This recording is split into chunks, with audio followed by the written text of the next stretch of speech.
Hello, everybody, and welcome once again. We're back for the 2022B OSCA Sportsman season, and we're here live at Daytona for the Farmers Tab 175. I hope I'm reading that correctly. And Farmers Tab. Because it's hot outside and it's in Florida. Yeah. Oh yeah. I kind of got one of those right now too. And yeah, so it's a Farmer's Tan. Oh, now I see it. Never mind. Farmer's Tan 175. I'm your host, Michael Goodman, and along with me is Matthew Bayou. And Matthew, we're here. We're back at Daytona, ready to start another season here for OSCA competition. And this year is going to be interesting. There's a lot of new faces, and there's some familiar faces in new places. So this should be pretty exciting. Yeah, Mike, I've been looking forward to this since the conclusion of Nashville last season. It's Daytona, it's the opener of the season. There's nothing I like more than the cars rolling off pit road for the first time. It's just something else to start the season off. And to what you said about new places, old faces and new places and some new faces, we've got a rookie class with 7 drivers, which I know are going to be competing for some wins this season. And with Outlaw being the first big off-season move, dropping out of OSCA altogether, it really scrambled the team scene, opened up a lot of new spots, and we've got new teams altogether, new combinations, and it's all going to start going down here tonight. Yeah, we'll get you familiar with the new faces and places and all that good stuff as we go along here on the broadcast as we're winding down in practice and going to get ready for qualifying. And it's always kind of hard to tell here, but, with practice speeds, we have Damian on top of the leaderboard right now. But it's kind of course, the draft is going to be so heavy here. There's going to be a lot of chaos. And I'm kind of going to ask you here, Matthew, as well. Is this going to be one of those things kind of like we see familiar with the two halves that, of course, that we have here in OSCA competition? That is going to continue on here. And each half will be... where am I looking? 35 laps and a 17-car invert. So half the field's going to invert here tonight. So I don't know why I get this feeling, but I think we're going to see this vibe of either one. We're going to have one kind of intense, wild and crazy half, and I think the second half could be the first flip-flop it. But then we're going to see maybe more of a follow the kind of the leader and try to get to the finish. Now, usually what makes most sense to me is you have the first half where everybody kind of settles in and sees what they've got. And then depending on what happens in that first half, guys in the second half are like, okay, I've got to make up points. And then crazy things happen in the second half. But I think we get our answer for that question tonight from the drivers in the field because, as I usually do, went around and asked everybody the question what the game plan was tonight. There are 3 things that stuck out to me. The first one is the calm thing, teamwork. A lot of people expect to be working with their teammates. But the two, not concerning things, but the 2 interesting things, a lot of people expect it to be a chaotic half number 1. New guys, new teams, people getting the butterflies out, as I saw one put it specifically. It's that first race of the season. And the other one is front running. You would be surprised at the amount of people that told me their plan was to front run, but only so many people can front run. So if you get what I'm saying, the field itself seems to think we're setting up for a chaotic first half, but you never know how it could really go.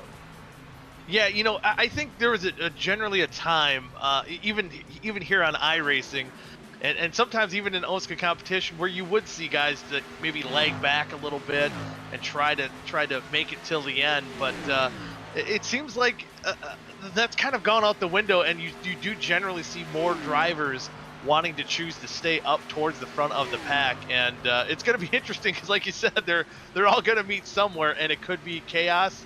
Or we could see some really good, clean 3-ride racing. Or heck, you know what? I think we even had it here last season. We had a little bit of both. Oh, we did. And the most interesting thing to me is it always varies depending on the group of guys you race with. Because there's 2 philosophies for me. You can stay in the back and be behind the chaos, or you can be in the top 5 and stay in front of the chaos. But wrecks can happen anywhere no matter what. So we'll just hope to see where the qualifying order is, where everybody stands, and... that's probably my favorite thing about Daytona and Talladega racing is there are the superlatives and there are the things that usually happen but there's always something different that you get from these kinds of races. Yeah, something different indeed, and it's these races can end up being pretty similar, but none two races are alike, and we're gonna see, I think, some two very unique halves here tonight to kick off the 2022B OSCA season. And there you see some of the new cars on pit road. There you see Ty McIntosh in his S2 Racing Team Ford, and right behind him, that was the 18 of Kyle Carlson. Oh, there we see a plane go. Ooh. What? Where's the plane going? Yeah, where, Carlos, why'd you leave? That was actually my flight going home. You missed it. Oh man. Daytona's not such a bad place to camp out. Yeah. You could probably walk back to Miami. It's not that far. Oh, I didn't know Carlos. Oh, all right then. Yeah. But, I know where Carlos lives. Well, I mean, I guess a general area. But anyway, general area. General vicinity. But yeah, we anyway, we're kicking this off right on a good note here. As you look on top of the screen, see where your favorite driver is. You see again a lot of the new names, and if you didn't watch, seen a lot of these cars, last week during media day, but some of these cars debuting new schemes even tonight, making maybe not quite being ready, and so. I heard, I actually just got dropped this bombshell on me right before we, when I got in here tonight, and I hear we're doing race picks. Oh yeah. And we're actually we're keeping tabs on this. Mm-hmm. Mm-hmm. And we can go ahead and go over those if you'd like. Get that out of the way. Let's get this out of the way. I like it. So I was gonna say, just in the order that I've got them right here, we can go. We'll just go briefly on it, I guess. My picks, we're picking for both halves. I'm picking David Westergreen for the first half, and I'm picking Keane for the second half. All right, Carlos. Who do you got? Do you remember? I am picking Timothy. Where is he? Timothy Conrad for the first half, and I thought we were going to hold off for the second half so you were the picks, but I guess we're doing it like this. Well, see. I'm the forgetful one. So you can change your pick, your second half pick, but okay. We can technically change our pick until the actual race begins. Yes, we can do that. But I think the first half we're basically gonna kind of run what we brung here. I'm gonna go on a bit of a random pick. I'm gonna pick Timothy Conrad to win tonight's race. Because it's Daytona, anybody can win this, and it's honestly just roll the dice right now. Hell, I almost won the Strictly Stock Series race. Some other dumb butt won the race. Yeah, I don't know who that could have been, but yeah, got my first league win in the OSCA Strictly Stock series, so that was pretty neat. I was kind of hoping to push you to the win, and I made a couple mistakes, but hey, I get the No, you didn't make mistakes. I made mistakes. Oh, I made mistakes too. We all woo. Raise the roof. Raise the roof. Hey, we still got first and third. Broadcast team is taking over. But yeah, which I think with us being up front. At a plate track, we raced at Daytona, and that Strictly Stock just proves that anyone can win these races.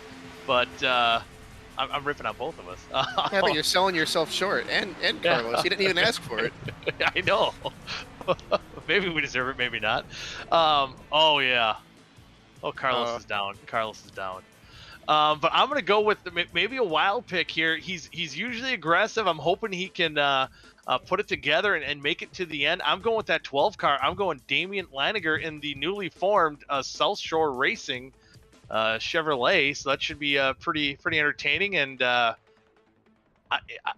can't wait to see if my second pick is going to be sticking around, looking good at the end. I might even just stick with them, but we'll wait for that once the second half does start. I'm holding my cards close to the vest as now we are getting ready for qualifying. And Matthew, I got to ask you too. In the Xfinity cars, it's been a minute qualifying here at Daytona, but what's the best strategy as we're going to try to see some of these guys maybe get out on their outlap? do you want to run on that high side? I know some different cars you can run the bottom. Sometimes it's faster, but generally you kind of want to run that top side, don't you? You know, I'm glad you asked me, because apparently I'm good at this sort of thing. But what seems to be, like, literally, step by step, what seems to be the best way to do this, you see what they're doing, right? You see what Adam Tippy in the 96 is doing right now. I would highly recommend everybody to do exactly what you're seeing there. Running around against the wall for not just the out lap, but that first timed lap. You got to get a lot of momentum built up. And then as soon as you start that lap, you got to be cut, that second lap, you got to be cut down to that yellow line.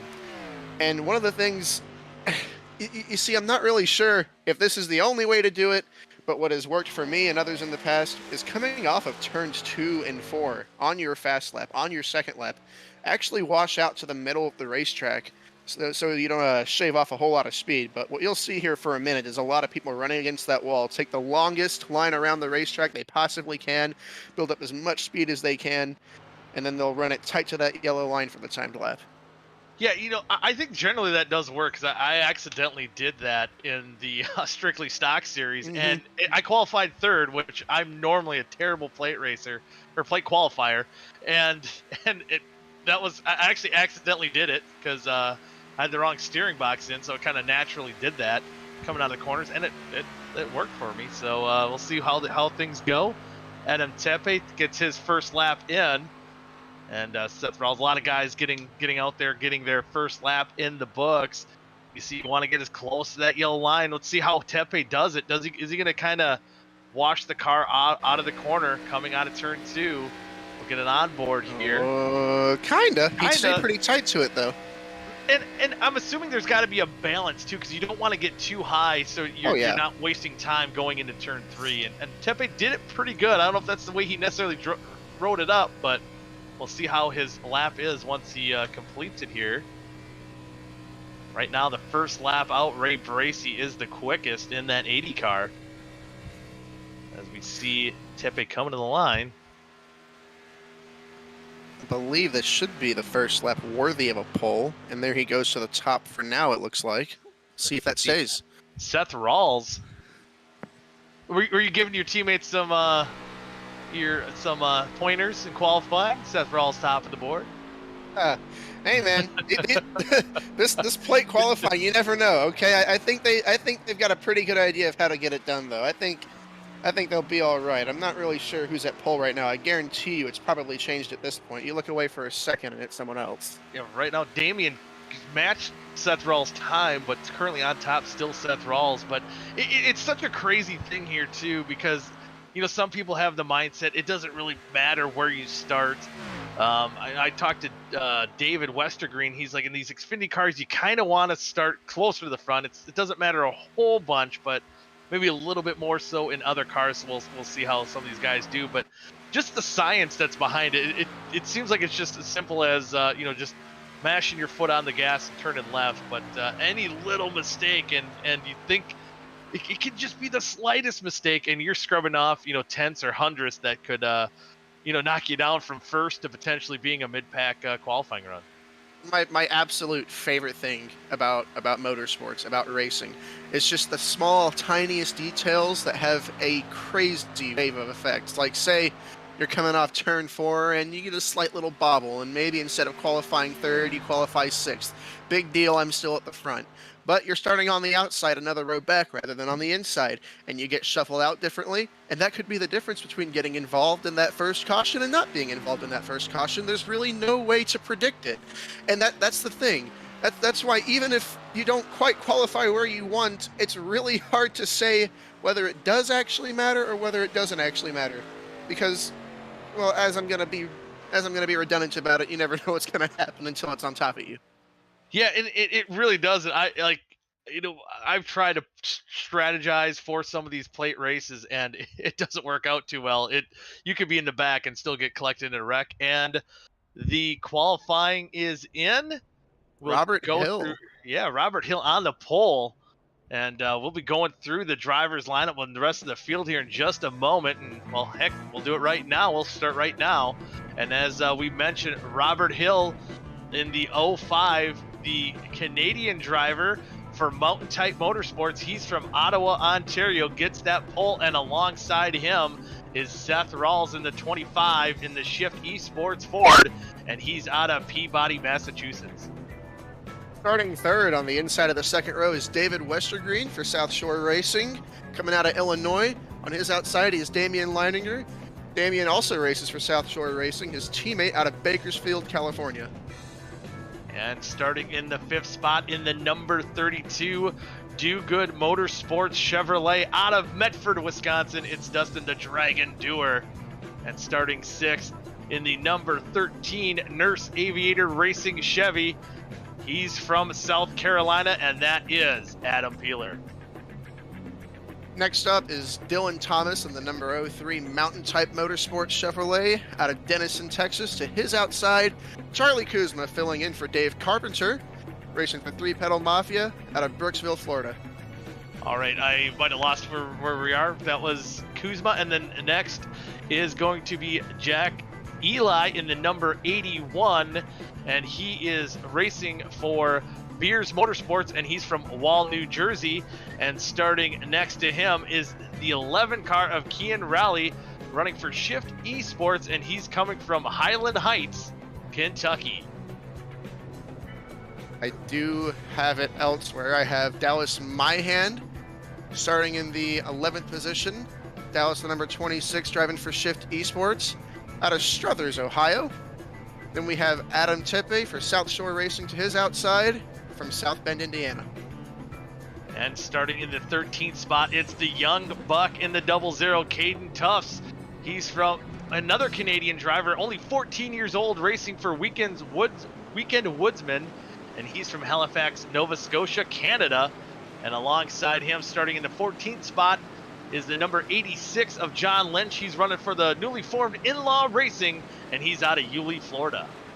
Next in 15th is Cody McLean for the Weekend Woodsman out of Rochester, Pennsylvania. To his outside in 16th, number 83, Zach Roethlisberger, filling in for Vincent Isabella, driving tonight for Beers Motorsports out of Kenosha, Wisconsin.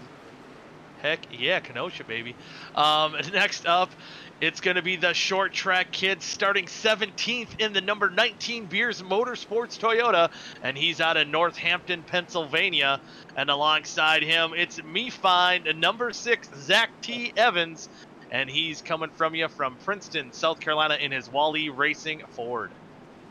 It'll be Nicholas Monticelli starting 19th tonight, filling in for Kyle Carlson, racing for the Nurse Aviator Racing number 18 from Hamlin, New York. To his outside, it'll be Aaron Lineman.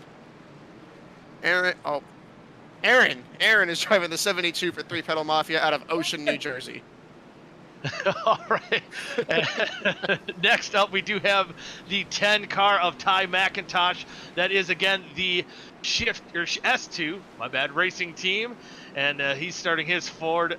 He's coming all the way from Asheville, North Carolina. We're all screwing this up.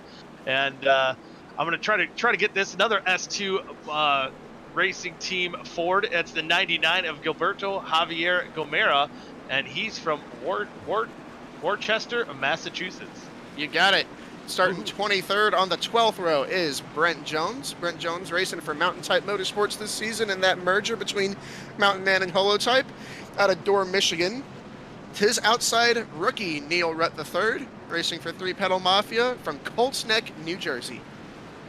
And next, starting in the 25th position, it's the Land Shark Kynan Jones, running that 73 In-Law Racing Chevrolet, and he's from Blackwater, Queensland, Australia, land down under. And next to him, in this starting 26th in this 16 car, that is Chris Gutierrez, and he's running for Nurse Aviator Racing, and he's from Kansas. Gutierrez. I knew I was going to mess up one of those names. Row 14, starting 27th, is Ray Bracey in the number 80 car for Wally Racing from Charleston, South Carolina. We've got another rookie to his outside in Cooper Johnson, also for Beers Motorsports from South St. Paul, Minnesota. And coming up next, starting 29th in the number 39, it's Jordan Tarble for Mountain Type Motorsports, and he's out of Thomasville, North Carolina.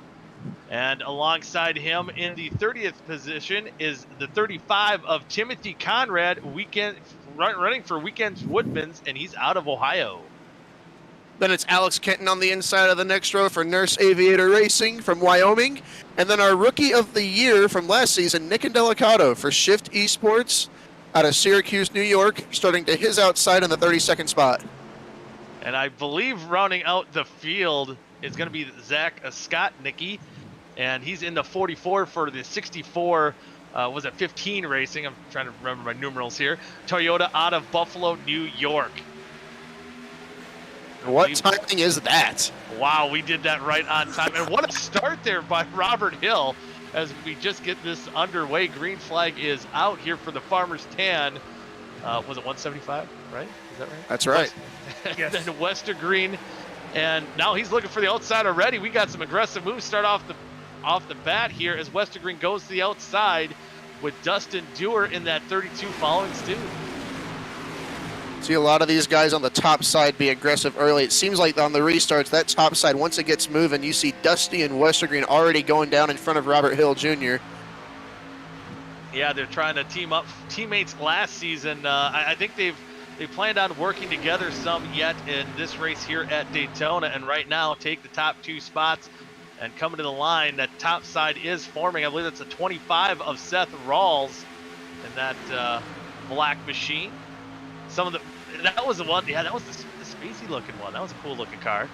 As he's leading that top line at the moment, but right now it appears to be the bottom line is kind of the favorable lane, as you do see Dewar and Westergreen leading that pack.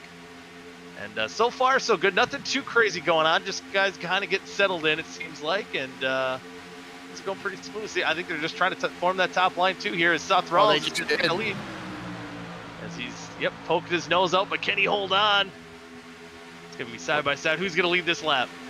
And what you'll see here is a big tug of war, constant push and pull, whichever lane's going to lead which one. It looks like Seth's going to come close. It'll be David Westergreen again, this time around, coming to lap 3.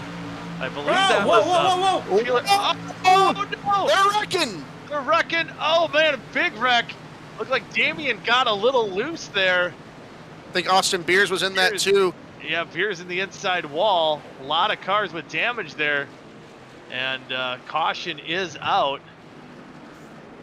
And man, oh man. I'll take a look. Not really sure what happened there. Uh-oh. Yeah. Might have been netcode, unfortunately, I have to say. Ooh. See, that looked like... Oh! Looked like... Oh, Dewar disappeared. I think it knocked Damian around, and I can't quite see who was on... I think Dylan Thomas was involved. He was. Didn't see who the other car was that was going through the grass there as well. That might have been Nick Indelicato. Robert Hill. Robert Hill was going way down in the grass. Okay, that was Robert Hill. Still trying to get familiar with these new race cars out here. A lot of them, yeah. I haven't really looked at most of the paints. Almost everybody's running a different paint this season. Oh man, look at Robert. I don't know if you'll look at it again, but Robert's heading towards that inside wall in a hurry. He gets a crank back to the right. Did he pull a Matt Kenseth? I believe so. He kept his foot in it, and you see, doesn't look like he has any damage on his. Yeah, watch. You'll see. You'll see it all go sideways here. Look how quickly he gets it turned right here. Whoa! He saves it. He's got a little damage from that initial contact, but it doesn't look to be too bad. It looked like there's more cars that really got wrecked, but it appears that a lot of fixable damage for these race cars. They should be able to keep going, and again, just shows that unpredictability. And unfortunately, this go around, it was due to netcode. As we see Westergreen kind of disappear for a second. Yeah, and you know, aside from the guys who went spinning, Austin Beers got the worst of it, but I'm looking right here at Dave Carpenter, Ty McIntosh, Kean Rowley. They all got in a little bit of bumper car situation, stacking up for guys checking up. I think we had about 7 or 8 cars get some sort of damage. Not significant damage, but that was quite the domino effect there. Still early in this thing, though. Pit stops? Yeah, we had everybody coming down pit road. Because this should be close if they can... Yeah, and this will probably put the doubts to bed if they can make it the rest of the way. Not everybody's pitting. Oh, Brent Jones, that Sly Dog, gonna stay out. Thinking maybe see if we can save enough fuel to make it to the end. Maybe this caution will benefit. Ooh, someone might have missed their pit box. Oh, we got a spinner. We've had an incident. And that is Nick Rudd. We've got more problems towards the front of pit road. I like to point out, I saw some guys not stay on the left lane, and I know a couple of drivers in the earlier race tonight got a penalty for that. So we might see a couple black flags. We might, and I don't know who that guy was who got dinged for that one. It might have been me. I would say a few. Oh, that was the race winner. Yeah. And so it's definitely something you got to kind of keep in mind. And I kind of got lackadaisical. It's easy to do, but as we've seen, it can cause some wild moments here on pit road. So Westergreen does lead the race off pit road, but Brent Jones is going to inherit that lead by staying out on the racetrack. Just to update, we had quite a few things go down on pit road. Gilberto Javier Gomera, one of our rookies in his series debut, was penalized for that infraction, riding too far to the left of the lanes on pit road. We saw Neil Rutt turned around. I think he was getting to his box a little bit late and checked up in front of Roethlisberger, and Zach was not expecting it. That turned him around. And then Jack Eli, also a rookie in the series, kind of just drove all the way past his box and backed up about 5 boxes to get into it. And again, maybe some rookie mistakes or early season jitters. A lot of these guys might be rookies to OSCA, but definitely not to league racing or racing on iRacing in general. But if you kind of took the off season off, didn't get a lot of racing in during the off season, it could just kind of throw you off just a little bit, as we might have seen there on pit road as it got wild. It looks like some guys kind of topping off with 1 to go here, so it might be close if they can make it, which still kind of a head scratcher why Brett maybe would have stayed out this go around. Maybe planning on a couple more cautions, which certainly definitely could happen here at Daytona. I'm thinking maybe we get a caution in 15 to 20 laps, and maybe guys will come get tires just to come get tires, because they only get 1 set in the pits this season. I'm thinking maybe he's hoping later in the race we'll get a caution and he comes down and people come down with him. Maybe he can save enough fuel under cautions and not have to pit. Who really knows? I think if you're going to gamble, the earlier the safer, because the later you gamble, the less time you have to fix it if it goes sideways.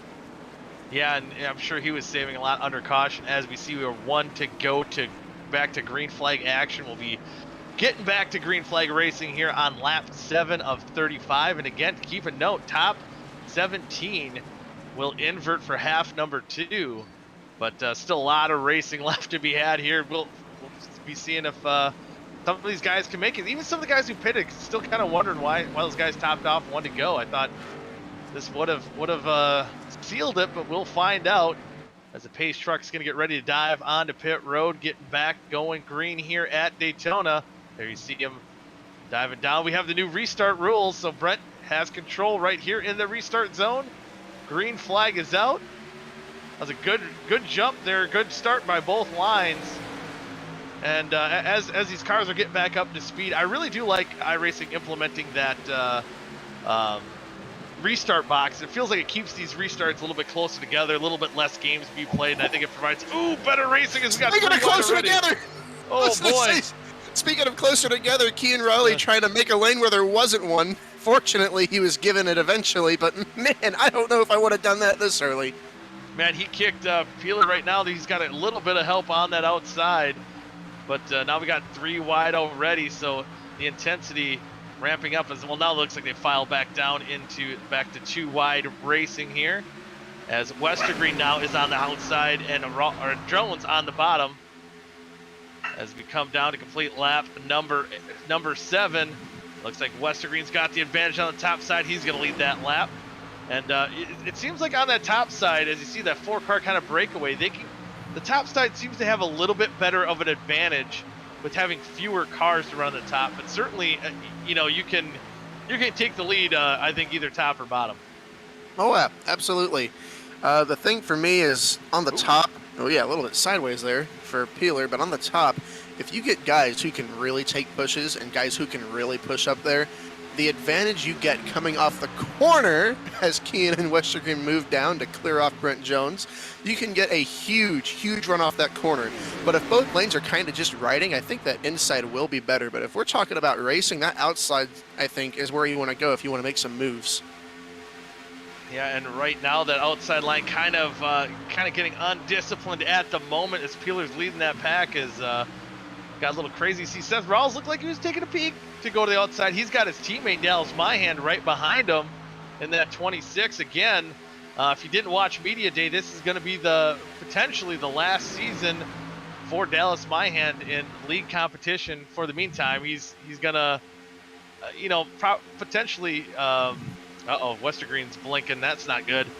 But potentially kind of pulling a Terry Labonte here. Maybe not fully committing to retirement, but kind of taking a break, taking a step back after this season. So best of luck to him. He had a heck of a season last year. I believe he finished top 5 in the standings as well.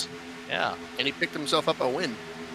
Yeah, so I'm assuming if he gets back into victory lane, sometimes it's hard to hang up your helmet at that point. Yeah, and Oh, go ahead, actually. I was thinking Key and Rally peeking on the outside. Exactly. Now getting that top lane. Go ahead, sorry. No, I was actually going to go ahead and move on to that because just like that, seemed like it was going to be all single file, but now we've got the double wide about 12 rows deep, and that's not even as crazy as it's going to get. Right now, this is relatively calm right now, but you'll see Peeler right there pushing Kian out to that where Kian can pretty much pick whatever lane he wants.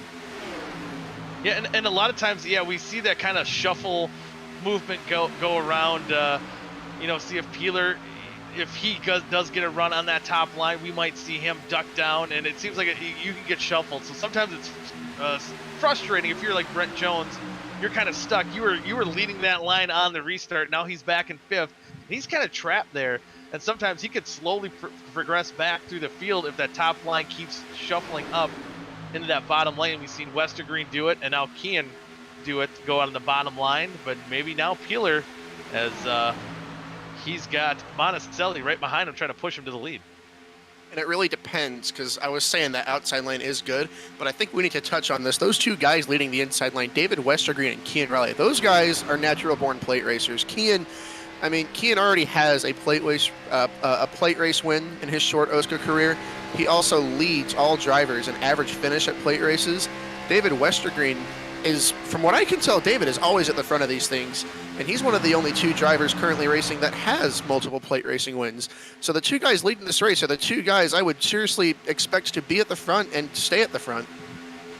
Yeah, and right now they're up front. Of course, Kian getting that win last season to kick off, Daytona, and I believe that was one of his first runs in the Shift Esports Ford in the OSCA series, and the number 7 last year, now in the rebranded number 11.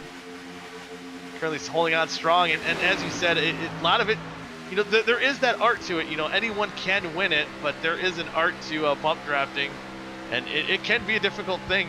Westergreen, for the most part, being tucked in this close behind Kian Rally, he's blind. He can't really see what's in front of him. He's got to trust the driver ahead of him too, to make smart and smooth moves, and right now they got it figured out. But as I say that, we got Monticelli and Peeler making a run on that outside. Yeah, and that's the thing.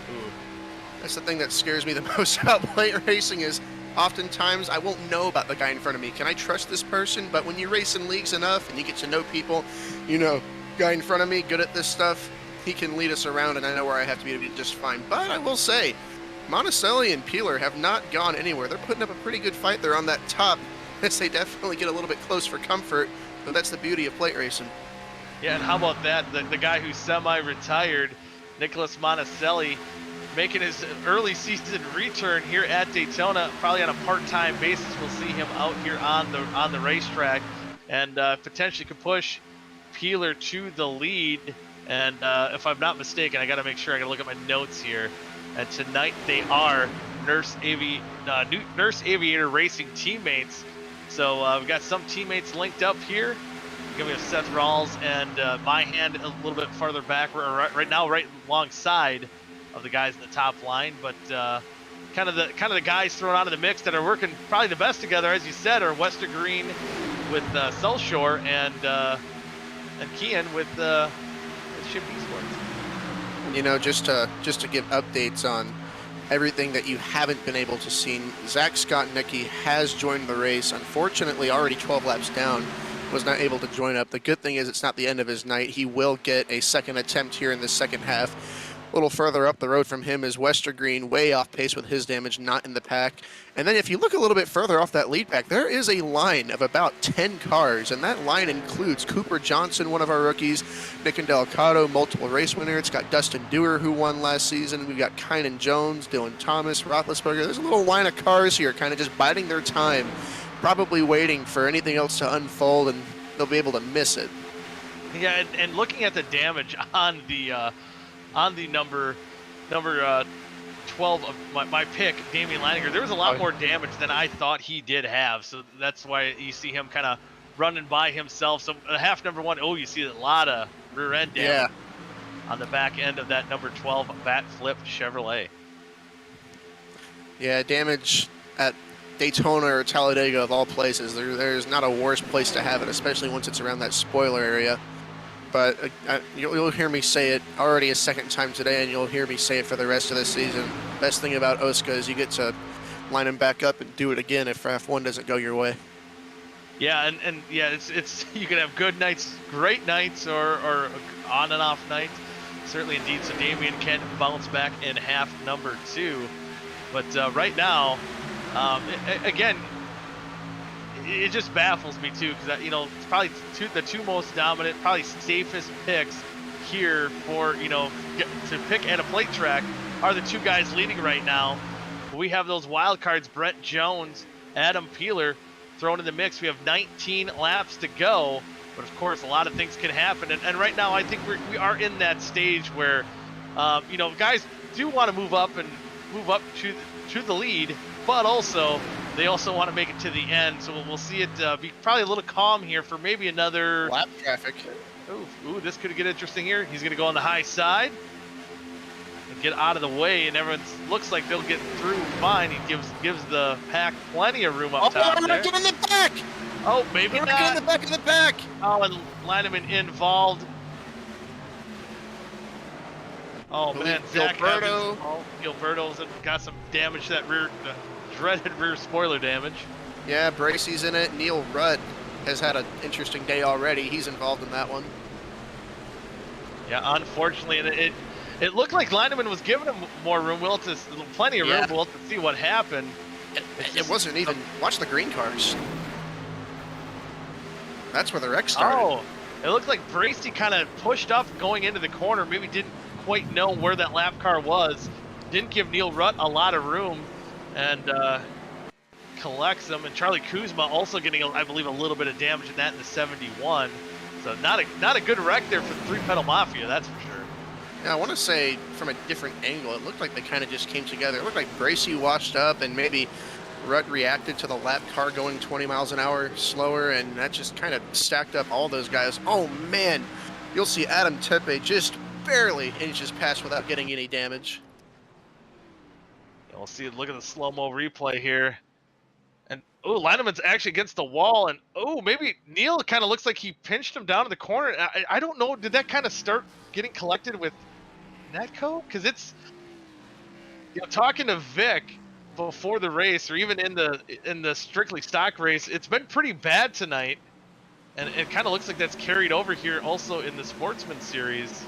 Listen, from my point of view, Lineman had nothing to do with that. He was on the wall, but that wreck was already happening.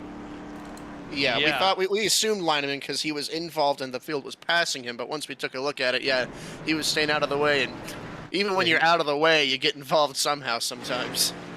Yeah, and you always feel like I've been in those situations, and you look at a replay, and as Lineman would see that it was not of his doing, but initially you're probably like, oh no, I hope I didn't cause that, or I hope I didn't make someone overreact. But heck, the only other place he could have gone is maybe on that airplane that Carlos missed early in the race to get out of the way. He did exactly what he had to do there.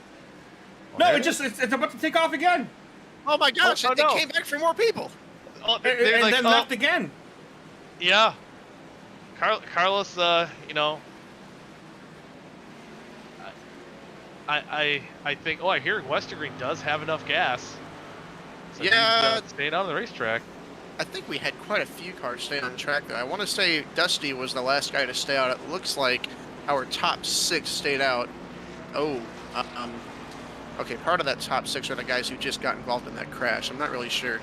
what's happening here, or if they're lapped. What I was going to say was Brent Jones is able to come in and get all the fuel he needed, so the stay-out call actually ended up working for him. He's got more track position than he had before. Yeah, and he's currently right outside the top 10 in 11th. And he might even get back in the top 10 if we see Gilberto or Kuzma decide to get in pit lane, because if Kuzma doesn't have a front bumper, you'd think he'd be coming down pit road here. Oh, maybe not. I don't know about this one. This might make things interesting. This it's gonna. I mean, this seems a little early to be taking kind of gambles like this, but it kind of reminds me of a certain race on Monday. So, hey, all right. I do need to say that was not the plan. Okay. Hey, speaking of Monday, how about we check out top 10 Goody? Am I right? Yeah, I got top 10. You did get the top 10. Heck yeah. Potty. Goody's on a roll this week. Monday. I know. This is my week here. Also, Goody, Vincent saying check Twitter. Oh, I gotta check Twitter here, so I'll be. You've got about 2/3 of a lap here to go check Twitter. Yeah. So. Vincent told me that. Yes. Oh yeah, I know he told me this. It's Ely for Jack, not Eli. Or Ely. Ely. I keep messing. He told me that last week, or he told me actually a couple weeks ago, and I knew my old brain would forget. So Jack Ely in the 81 car, and thank you, Vincent, for making sure I checked my Twitter, because I would have incorrectly pronounced it this whole broadcast, and that would have been bad, because he does not deserve that. And currently, speaking of Jack Ely, I gotta say it as many times to ingrain it in my brain. Ely. He is in 26 right now. I think he did have that damage from the first caution. Kuzma was given an EOL. Oh wow! So that's probably the best choice with how much damage he did have on his car. But we're gonna get the restart here with 15 laps to go here in half number 1, and the green flag's out. Westergreen choosing that top side, going with Roethlisberger. Ooh, looks like Gilberto's car not quite up to snuff to what he thought. Maybe has some more damage than he did think, and that bottom line not getting going. And Dustin Dewar stuck right behind on that inside line. You do see a little bit of damage even too on the 32. He's pushing, trying to get that bottom line going. I don't think it's going to be going anywhere. Those leaders did blend in, but Gilberto does seem to be limping. He's getting on the apron. He's going to drop to the back, and you see it. No rear bumper whatsoever, as we see he's shuffling into the front. David Westergreen holding on to that lead, restarting here in first. And now he has a new buddy, Zach Roethlisberger, in the 83. Yeah, I was really holding my breath for that whole restart, waiting to see how they get around the wounded race cars. But I think we made out just fine here, as Westergreen still with control of the race after we had some guys pit. Kean Raleigh now mired a few rows back, quite a few rows back actually. I'm sure we'll see him eventually. Yeah, he'll be trying to work his way up to the front, that is for sure. As Adam Peeler in that 13 did get up front to the lead. He got that push from Monticelli. So now Nurse Aviator Racing, they control both the lines right now. And what a good run for Monticelli and Peeler, taking over that lead with 14 laps to go. Now McIntosh giving a good push on the outside, but Westergreen gets that bottom line rolling, going into 3.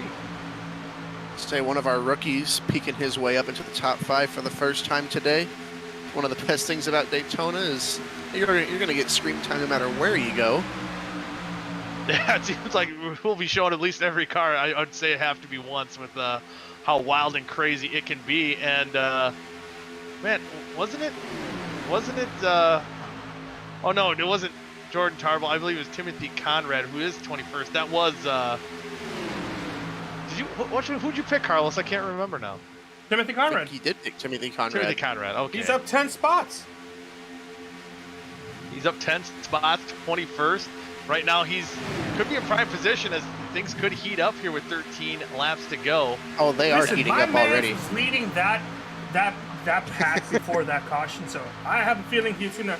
I have a feeling I'm in good hands as long as he doesn't get in next. Yeah, and Oh, that's the big one. Yeah, it could be the big one coming up here next, as Adam Peeler now controlling that race on the bottom side again in the lead. I think that's the same paint scheme he had last year. He did debut it when he was in the 07, deciding to switch that number to the number 13. And what I kind of like with there's, Westergreen's going to take a shot at the outside. Yeah, he's getting sick of running bottom behind somebody else. He wants the lead of this thing. Yeah, he's probably one of the guys that want to be out front, wants to control it as much as possible. And now Monticelli's going to clear Stevie Peeler, and he's shut the door. Hey man, he's not running for points. Monticelli's out here. He's running for checkered flags, and he's making moves. And you can see the intensity absolutely ramped up. I don't have it. I don't have it displayed right now, but I just saw Zach Evan being visibly upset because we do have his in-car webcam, and I look back and he's lost a ton of spots and lost a lot of speed. So if you guys keep on vamping, I'm gonna be able to show just what happened because he is not a happy camper right now. I wouldn't be there not with this many laps to go.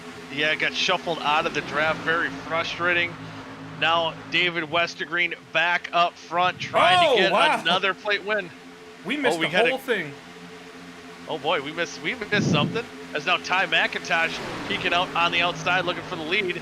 We'll go side by side. Oh man, you're just not safe. Oh my goodness. Oh boy. See, I mean, you're not safe no matter where you go in this place. Yeah, I would say Zach Evans remained relatively composed for what happened. Oh, yeah, and car disappears. Oh, Cooper. My goodness.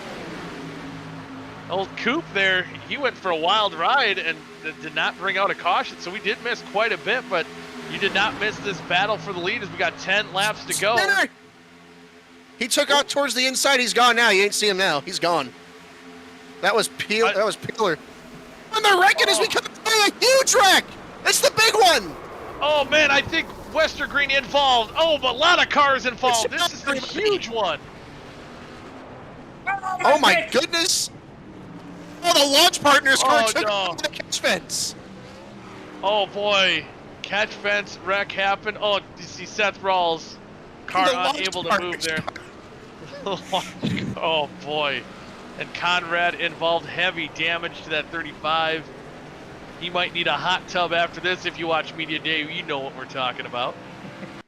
Oh my goodness. I drew Carlos away from that because Peeler got dumped towards the inside, but goodness gracious, he launched. Wow. Oh, Dewar. Man, there's a lot of cars that launched. Wow. People died. Yeah. Everybody. And look at this. Unfortunately, their Westergreen gets turned by a bump draft gone wrong. And it looked like the only safe spot to be in was Ty McIntosh, who was in the lead there. I am seeing some truly spectacular things right now. It might just be easier to see who got through the wreck. Oh my goodness.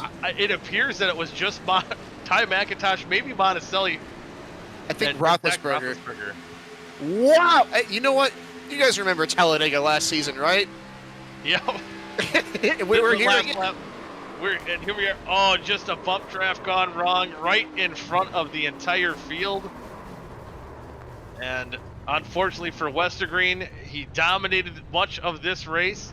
Well, looks like his chance of winning went out the window as well with a lot of these guys in the field here.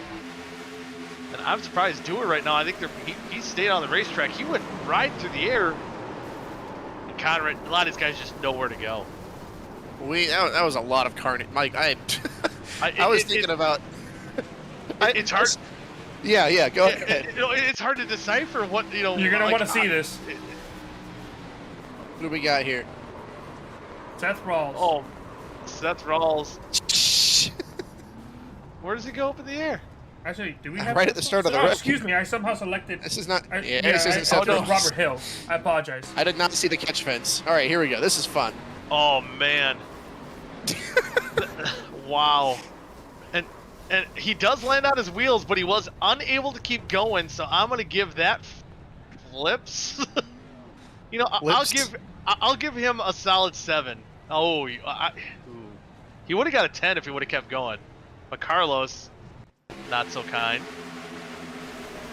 Wow. Man, oh man, just a lot of angles to look at. I'm not exaggerating when I say this. There are exactly 2 clean race cars left in the field. Cody McLean and Nick Delicato have no damage. Everybody else has some kind of damage. McLean, yeah. What about, well, McIntosh, our leader, did have damage from a previous caution. He did. What about Zach Roethlisberger's? How's his car looking? He looks Yo, is that relatively clean. Yeah, that's Beers drifting through the dirt there. Man, I thought he ran asphalt modified, running like a dirt modified. We do have some drivers here in the infield. Is that care also center. the Land Shark? Land Shark, he kind of got through, I believe. We're going to bring up Robert Hill Jr. here. And Robert, what was kind of your view with that wreck there? Smoke, damage, madness. And a lot of money. A lot of money. A lot of bent fenders there. It's probably easier to decipher who wasn't involved in that wreck than who was. But how's your car? Is your car done? I'm still running. I think I'm somehow 12th right now. I do not have a hood. I do not have a nose. I'm driving Austin Beers' modified out here, but we'll see what we can do. I definitely can't push anybody, and the only pushing I'll get is maybe by a wrecker at the end of this. But it was really disappointing to see that, especially because from what I'm understanding, the move that just caused that wreck was the same move that took me out in the ladder series race. So making the same move twice in a night is not a good look. Yeah, not a good look indeed, but hopefully you can bounce back for half number 2, and yeah, better luck. Hopefully you'll miss it next time. Yeah, we'll see what we can do in half number 2. Hopefully we can get a decent finish here that won't be P17, because I do not want the pole again. As D West made quick work of me last time, kind of knew he would. He's pretty good at these things, so we'll see what we can do. I don't know. It's fun to be back. Yes, indeed. We'll let you get back here as we're going to get ready for the restart. And one guy I do want to talk to here as well is going to be Seth Rawls. We'll get the restart going here. Well, we do have time. Actually, I need to real quick. Vic did extend the caution by 1 lap. By the way, before you do that, I do want to say some guy that's very happy about that is the number 6 of Zach Evans. Oh, yeah. Remember, he was involved in that. And he ends up missing that whole wreck. Yeah. And we have Sky Pilot himself, Seth Rawls. Unfortunately, not the nickname you wanted here tonight, but looked like you went for a wild ride. Yeah, I took the launch partner's name to T, dude. That was probably the scariest crash. Like, I don't get it's a simulator, obviously, but that was a scary crash. I don't know if you watched my cockpit replay, but we did. Oh yeah. Out of nowhere, I'm in the sky. Yeah. Well, I'm like not even mad. Like I'm like in shock right now. That was a scary crash. I like blew over, like that was nuts. It almost reminded me of the Austin Dillon wreck at Daytona. Yeah, or Ryan Snyder. Or Ryan Snyder is the other one, yeah, too. That I think your car would have been sheared off by the catch fence. But we're going to get ready to go back to the restart here. And what are your thoughts on half number 2? Are you going to change your strategy up a little bit? I'll be in the back, so I'll probably hang in the back for the start. I think this one I was up front. It's a nice run, but yeah, in the second half I'll play in the back, I think. All right, well, best of luck to you here in half number 2, and stay tuned. It's probably gonna be a wild finish here as well. Sounds good. Go Ty, and the rest of the shift. Bye. Heck yeah, bye. That's Seth Rawls going for that wild ride, and we got Westergreen here in the booth. We'll bring him up as we go back to green. I'll join the finish flag for racing. us. Yeah, he'll join the finish here, and not where he wanted to be, dominating much this race, David. But got to be frustrating getting taken out like that. Yeah, I know. It's not Nick's fault. I was holding back. I was trying to let Ty get in front of me there. I've been able to do that, drafting people behind, even with a bump draft, and he just kept coming and then hooked me. So hate that everybody got taken out of that, but we had the OSCA car up front, and that's what I really wanted. It was close on fuel there. I needed to save a little more, so wish I'd come down pit road that one time, but what are you gonna do? Yeah, this is kind of the product of the beast as we are back to green flag racing. Looks like McIntosh and Beers charging away with the lead as of right now. But Jack Ely, now that we're pronouncing it right here, coming in 3rd spot. He's going to look to take a move for the lead. But Before we let you go here, David, what's kind of your plans? Is strategy going to kind of change here in half number 2, or are you going to try to go swing for the fences this next half? I'm going to go try to lead some more laps, get their car back on TV again. Heck yeah, I like it. But best of luck to you. I'm hoping when we talk to you next, it's in a better seat. Yeah, that'd be preferable. But thanks, guys. Have a good one, and thanks for the broadcast as always. Thank you. David Westergreen, unfortunately, having a rough go here in half number 1, but now we have 4 laps to go. McIntosh leading. He's got his teammate Nick Indelcato in that 4 car. It'll say 0-1 on your score sheet in the newly numbered 4. And then how about this? As you said, Zach Evans, we showed him getting involved in that wreck. He's currently sitting in that 3rd spot, and he's had a decent night. Finished 2nd, had a shot to win. He could have another shot here to win. The beat up race car, me still fine. He's going to the outside, trying to take a look at the lead. Hey, he's fine. I'm thoroughly shocked at the amount of cars we have keeping up with the lead pack right now. I mean, if you look a little bit further back, you're going to see just about everybody falling off the field, because what's on screen right now is pretty much what we've got.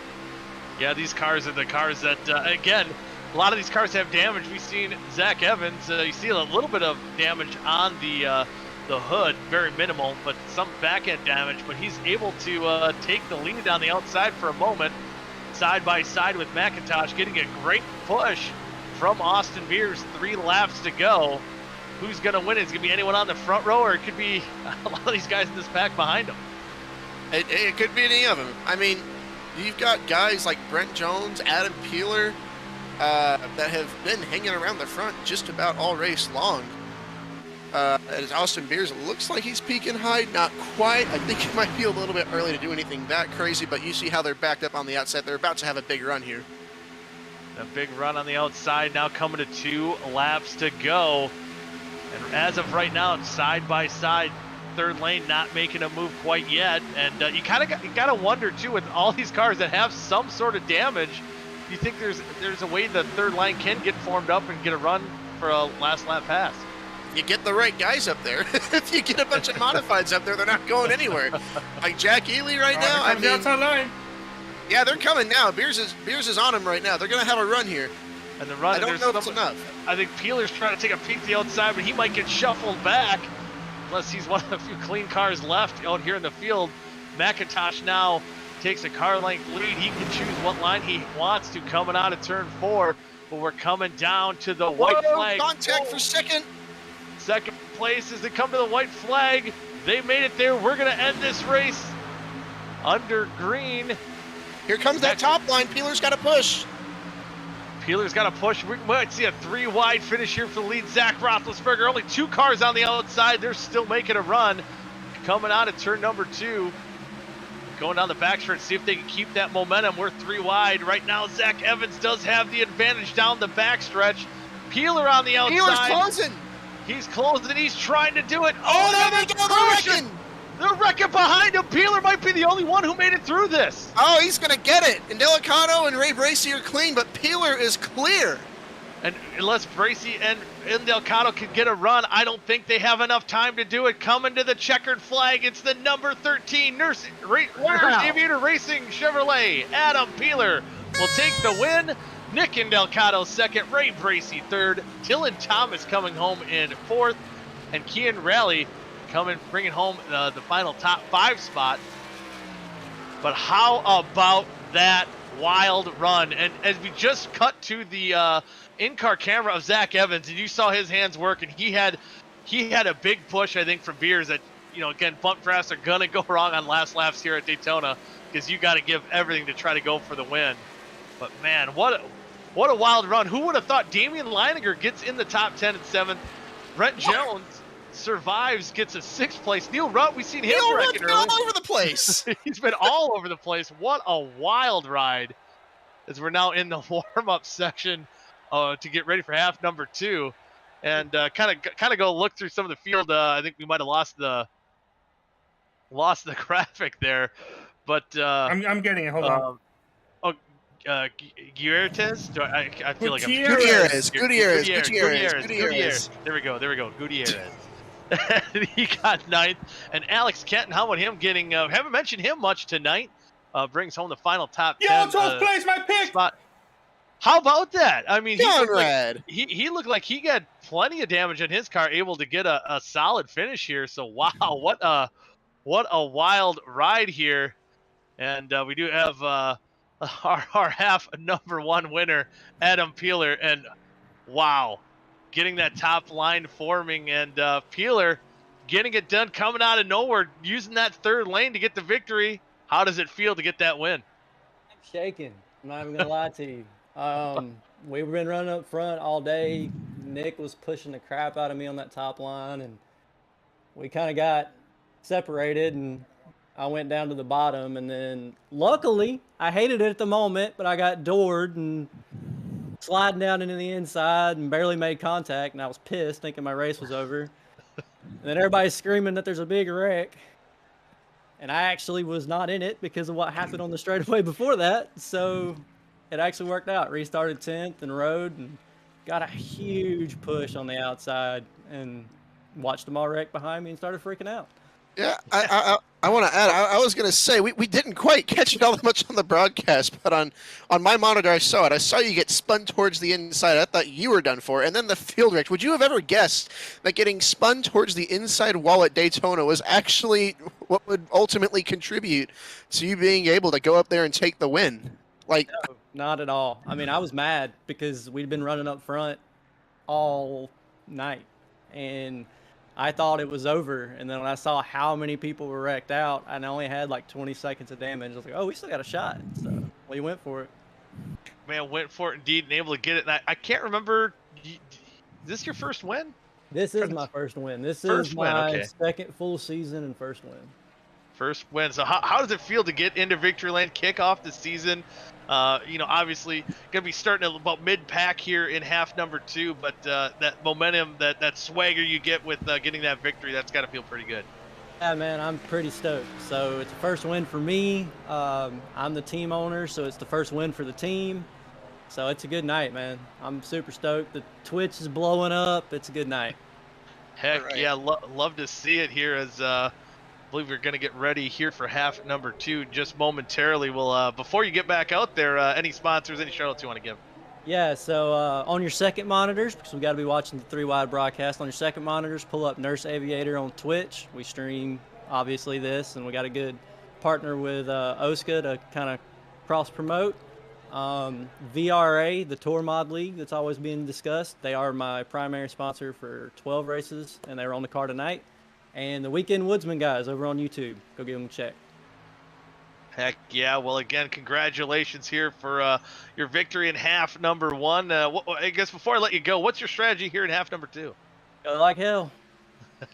I'd love to see it. Love to see it. Perfect. Yes. It worked. I'm going to do it again. Yeah. I bet you could maybe do without that infield slide this time, but hey, again, it worked this time. Well, I want to do it again because I didn't get to do a burnout because I ran out of time. So I got to get my burnout in. Heck yeah. But maybe, if you don't win it, I think you just go do burnouts anyway. I think you're allowed. Oh, yeah, I'm totally doing burnouts. It's happening. Oh yeah.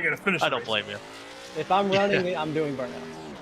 I love it. All right. Well, best of luck to you here in half number 2. And again, congratulations on your first OSCA Series victory. All right, thanks, man. I appreciate it. Second half picks. Let's go in reverse order from where we finished in the first half. Thank you for the gift of sub. I got it. Oh, we'll get you back in there. There we go. Somebody gifted a sub. It wasn't me. I'm poor. All right. Know who it was? It was the league owner. Oh. All right, Vic. Oh man! All right, so half number 2 picks. I believe. God dang it! Who'd you pick, Matthew? Oh, mouthful of honey bun. Westergreen. Westergreen. So you get to pick first here in half number 2. Oh, I'm gonna go with the other guy who almost led a bunch of laps. I'm gonna go with Kian this time. Kian, all right. Carlos, I think you're next. Okay. I'm actually gonna change my pick. I have a good feeling Monticelli's gonna get this done tonight. Ooh, he's going Nick Monticelli. I'm gonna stick with my original second half pick.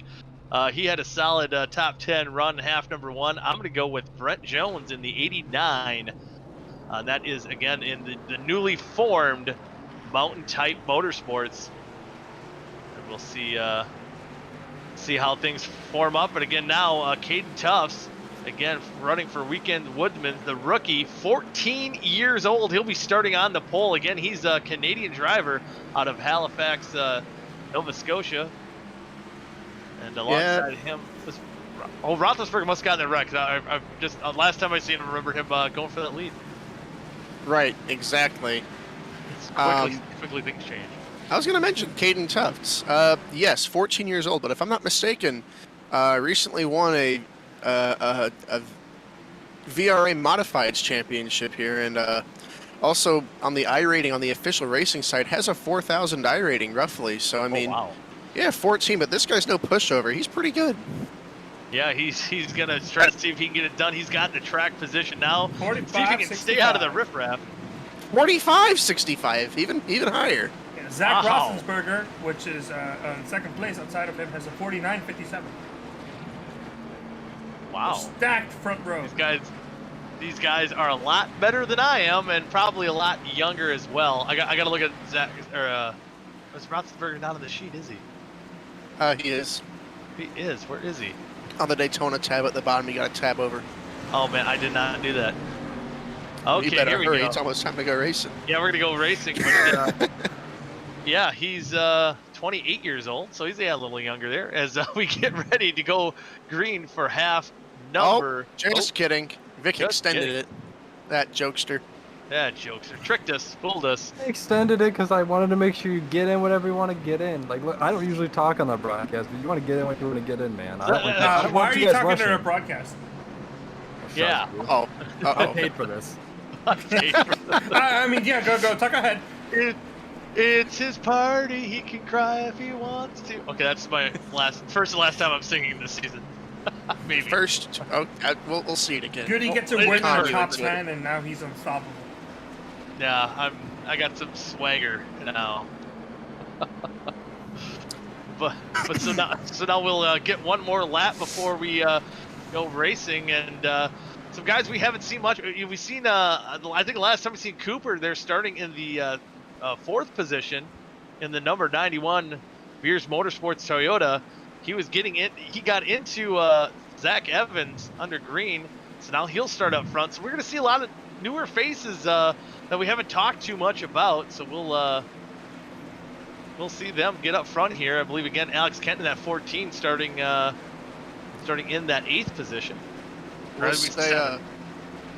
will say, you're good. You're good. I was trying to find my way to cut in. That pole sitter, Robert Hill, from the first half, starting 26th.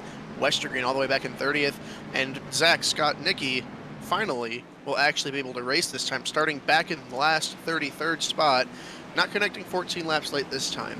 So he's got a ways to go, but he's actually going to be able to race this time.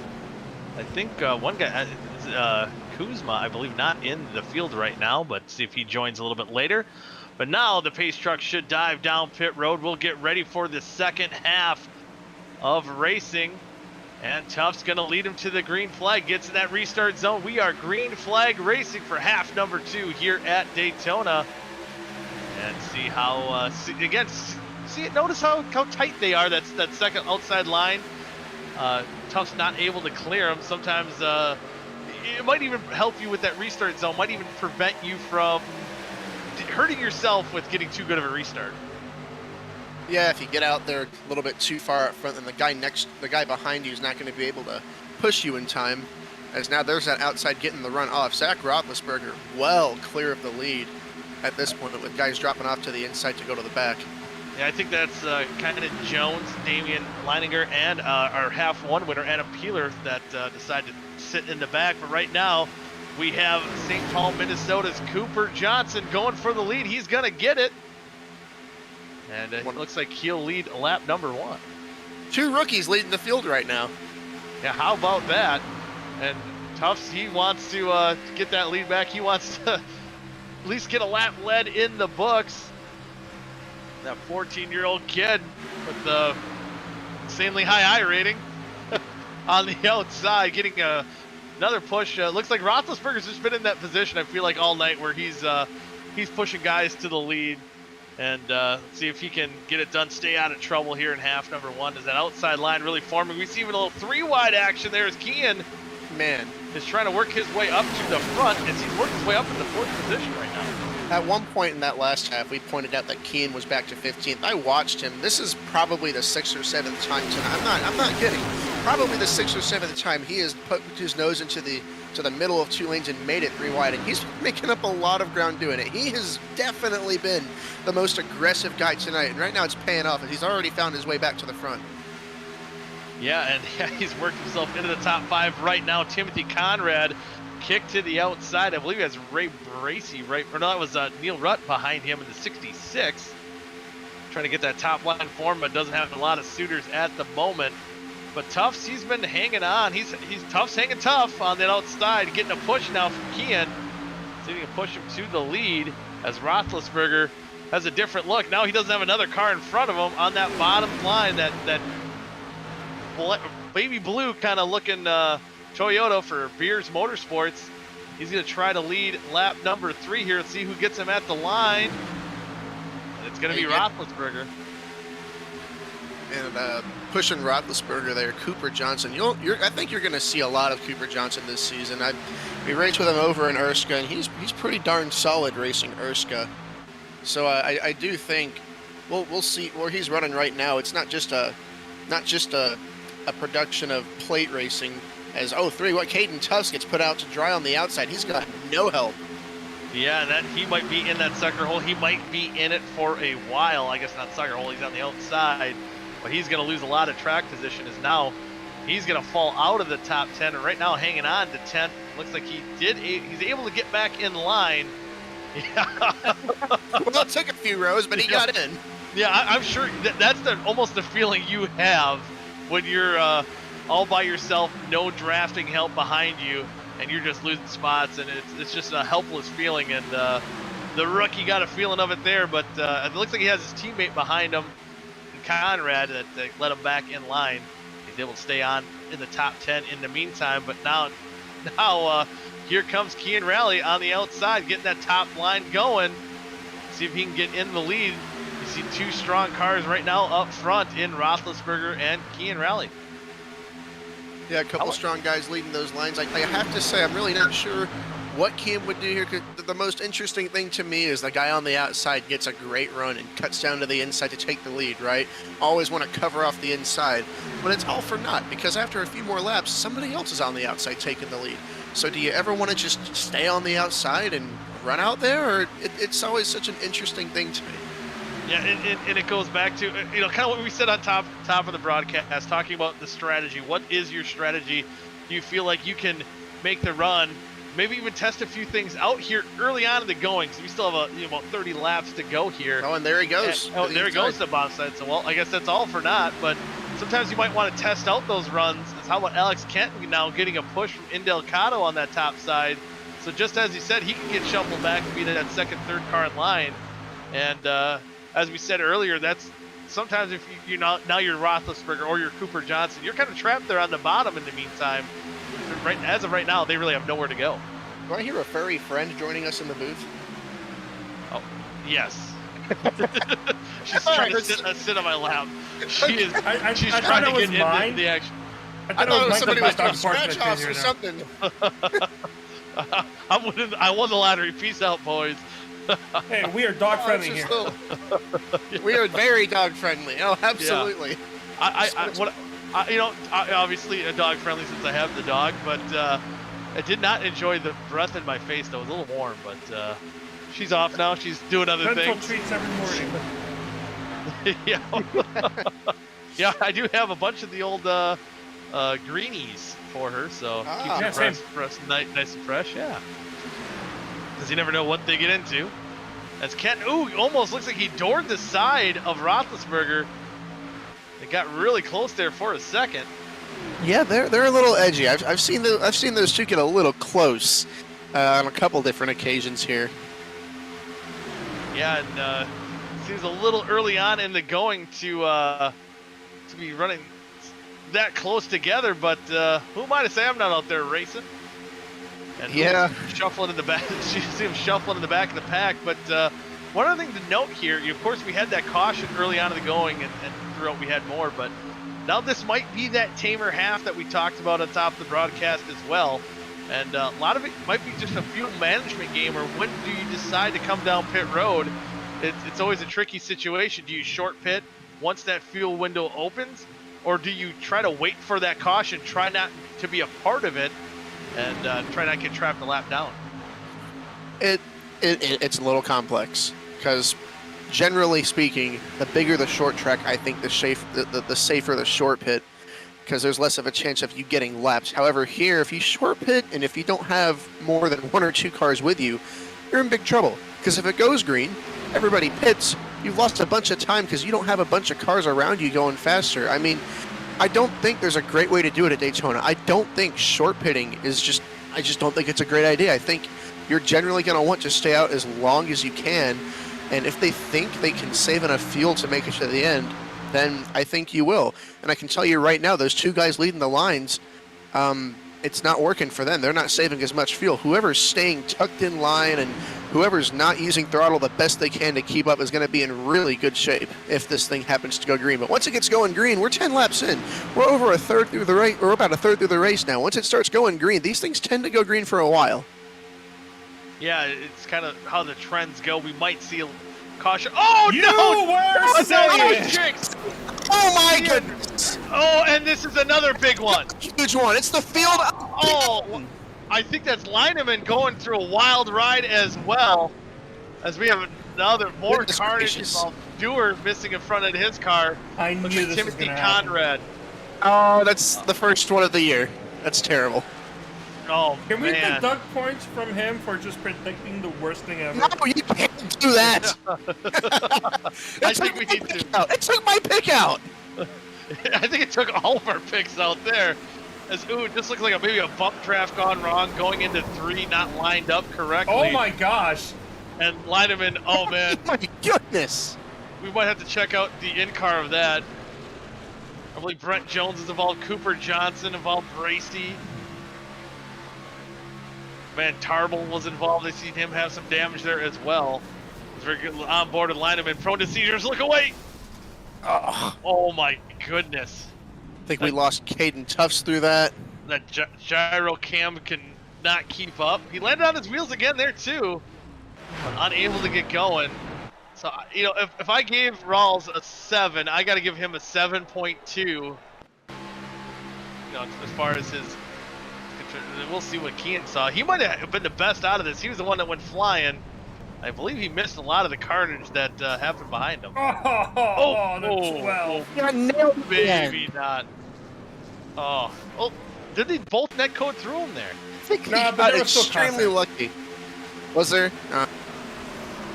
Trying to see if anybody drove through the wreck. I don't think anyone just drove through it. I think Delgado and Roethlisberger might have been the only ones. Westergreen might have got lucky with netcode there as well.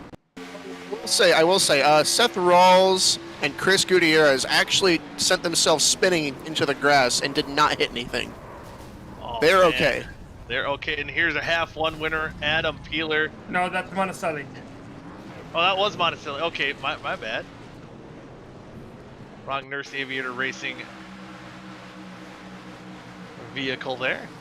I'm searching for survivors right now for clean cars. I see Charlie Kuzma's okay. Oh, Charlie's back. Oh goodness, I didn't even notice. Charlie's back, by the way. Charlie's here.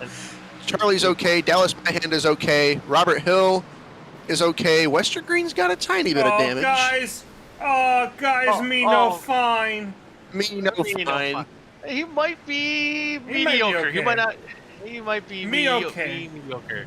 I don't really know what me fine is, but they are getting whatever money's worth they paid out of their sponsorship in this league. That's actually yeah. very, very good foundation that that Zach Evans does support. But we do have John Lynch. I feel like I might have missed him earlier in the race, but another wild wreck. John, what did you see through all that chaos there? I saw 2 cars turning right at Daytona, and I know that's not right, so I slammed on brakes, and it was too late. So my goal was an interview tonight. Here you are. This was not the kind of interview I wanted, but yeah, I mean, 2 races. I'm 2 for 2 for getting up in the air. So people might want to call me the Rocket Man for a different reason. Yeah, that's not quite the way you want a night to go. But again, it's a product of what happens in these plate races, and even as quick as you can see it, I'm sure, like you said, you probably reacted insanely quick. But there's a lot of times it looked like the track was clogged. There was just absolutely nowhere to go. Yeah. I was telling myself, yeah, get to the inside, gotta get in the inside. The inside's the only way you're gonna miss a wreck, and I didn't listen to myself, and I got wrecked out again. So just sucks. 2 finishes outside the top 30. The finish start out the season is not the greatest, but we'll see if we can go from here. If you have someone you want to blame, you have to blame Bobby, because he was literally like, that's my 10 fault. laps into this race, we're going to be going nice and clear, no cautions for possibly the rest of the race, and then 10 seconds later, the second big one. 10's generous. Well, yes, it's Matthew's fault, but it's because I didn't tell him what my goals were. Every time I told him what my goals were, I did good. I didn't tell him what my goals were this race, and I wrecked. So that's on me. That's on me. Talk to me next time. I'm always open and waiting. I'll be the first one you get DM from. Yeah, no kidding. Well, we're gonna get ready to go back to green flag racing. Hopefully, you can bounce back and have better luck next week at Bristol. But as I think we're gonna have one more lap of caution, so that will give you time. Any shout-outs that you do wanna give in this unfortunate night for you? Yeah, just Spino Designs, Johnny Eckert for the opportunity, and yeah, maybe we can go to Bristol and get another double top 10 like we did last season. Thank y'all. Yep, thank you. All right, we're gonna move that back. Oh, there we go. Oh, moved him back. All right, so one more lap to go. I think we do have a couple drivers. We do apologize to the drivers trying to get everyone in there, trying to get their interviews in. So we got one more lap of caution. So we'll get going back to green next time by Nick Delcato. And he might be the only car with relatively no damage. I counted. Okay, I will say. It's a little more than that, because there were guys in the back. Robert Hill messaged me. He said he came to a complete stop to not hit anything. But we ended up from the guys who were at the front, who were ahead of it, to the guys who spun through the grass, and the guys who were way behind it. We have 9 cars with 0 damage, and probably maybe 6 or 7 more with minimal damage. So we've still got a field. We've got about half a field, but we have a field here. We have a field, and the guy who I thought didn't even grid up for half number 2, Charlie Kuzma, he's running the top 10. How about that? Filling in for Dave Carpenter in the 71 machine for 3-pedal Mafia. Worked out for him beautifully, and you know, there's about just a little bit over half this race left. Everybody's good on fuel. I hope this doesn't jinx it, so I probably shouldn't even say it, but I'm on the broadcast, so I'm going to say it. Now you would expect things to be a little calm, considering half the field is gone. There's 2 ways to look at that. Then there can be some cars, maybe mid-pack here with clean cars that want to get up front. So we'll see how this plays out as the pace truck's going to get ready to dive now officially, as we're going to get the green flag with 21 laps to go. And we'll see who can get it done here in half number 2, as Delcato's going to lead him to the green flag. He's going to get a good jump and a good push, man, at Tempe on that bottom side. It's probably the best start that we've seen from that inside line, as the top 3 cars, Austin Beers as well, will clear Roethlisberger, as he tucks in behind in that 4th position. Now Tempe looks like he's going to get hung out to dry on the outside line, waiting for Russell's guys, Robert Hill. Let me in! Robert Hill saved me! He's getting saved! He's getting saved by Robert right now. Ooh, Alex Kenton looks like he's going to be the odd man out in the draft right now. He'll lose a couple more spots, probably fall out of he's going to fall out of the top 10 here. Yeah, and number 14 machine. Falling outside of the top 10 is never necessarily a bad thing, where there's only 10 cars in the lead pack. I mean, the thing, even if there's only 10 cars, the potential for accidents is still there, because they're still going to be racing like there's no tomorrow. As I notice, a couple names here in this top 10. We mentioned Charlie Kuzma. David Westergreen has found his way into the top 10 here, and our half 1 winner, Adam Peeler, is back up at the front. So guy like Westergreen too, where you know, we've seen him dominate much of half number one. We've seen him just get a little bit of contact, as we see right alongside him with that guy, Kean Rally. They both have minimal damage, but you got to wonder how hard are they going to charge to lead it off here, because we know that both those guys like to be up front. With that damage, they might not be able to get very far, so they might be kind of hiding kind of mid-pack, mid-top 5 if they can get up there, and they might try to make their moves late, but I don't think kind of controlling the race like they did early on in half number one might be a possibility with the damage they do have, but we'll see. I mean, I can tell you right now, I don't think Kean feels too affected by it. He just tried pulling a fast one on Peeler and ducking 3 wide. Adam covered it. You'll see Adam's leaving that middle open. I'm just watching it because there he goes. Yeah, he's been doing it all night. He ducks under the guy, makes the pass, and just files right in line. He's going for more here. Oh, he checks out of that. He was almost going to turn Robert Hill there. Very, very tight stuff, and there's only 11 cars in this pack. Yeah, it's still racing just as hard as when there's 34 cars, or if there's, 14, or how many cars are in this pack here? Officially 13. 13, yeah. And then so Kynan Jones and Zach Evans are kind of hanging on, and then everybody else is gone. Yeah, a lot of the damaged cars behind them. And now Austin Beers, the short track kid, he's trying to get it done here on the plate track. He's getting a push from Mr. Rocket Man himself, Seth Rawls. We've seen him go for the wild ride in half number one. I'm sure he's happy right now having all 4 wheels on the ground. Yeah, we don't need him being a Rocket Man for that reason again. I don't think anybody wants that. We've had 2 Rocket Men tonight, and that's too many in terms of the reasons they would want to be called Rocket Men, but I don't think we're done. I don't think we're done tonight. We might see yet one more Rocket Man. Who knows? Yeah, again, once we probably get closer to under 10 laps to go, these cars in that pack, these 13 cars that are nose to tail right now, they're going to be trying to make moves. As you mentioned earlier, Kean Rally already trying to make the moves a little bit earlier, a couple laps ago. Right now, he is kind of behaving in the meantime, kind of riding where he sits around that 10th position. As Beer's still holding on to that lead. In Delgado jumps high. Yep, he's going to look for the lead. He's hooking up with his teammate there, Seth Rawls, trying to get back up to the front. As it's Beers Motorsports right now versus Shift Esports, and we got a little bit of a team duel here going on right now. Yeah, I think, he cuts right back down. I was going to say, I figured I'd be talking more about teams tonight, but it's just been plenty of everything else going on. Yeah, too much other stuff going on where it's hard to.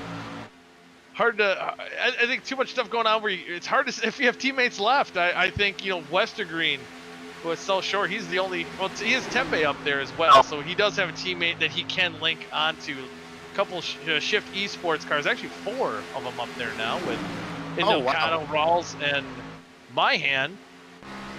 Who's the other one? I feel like I missed. Delicado.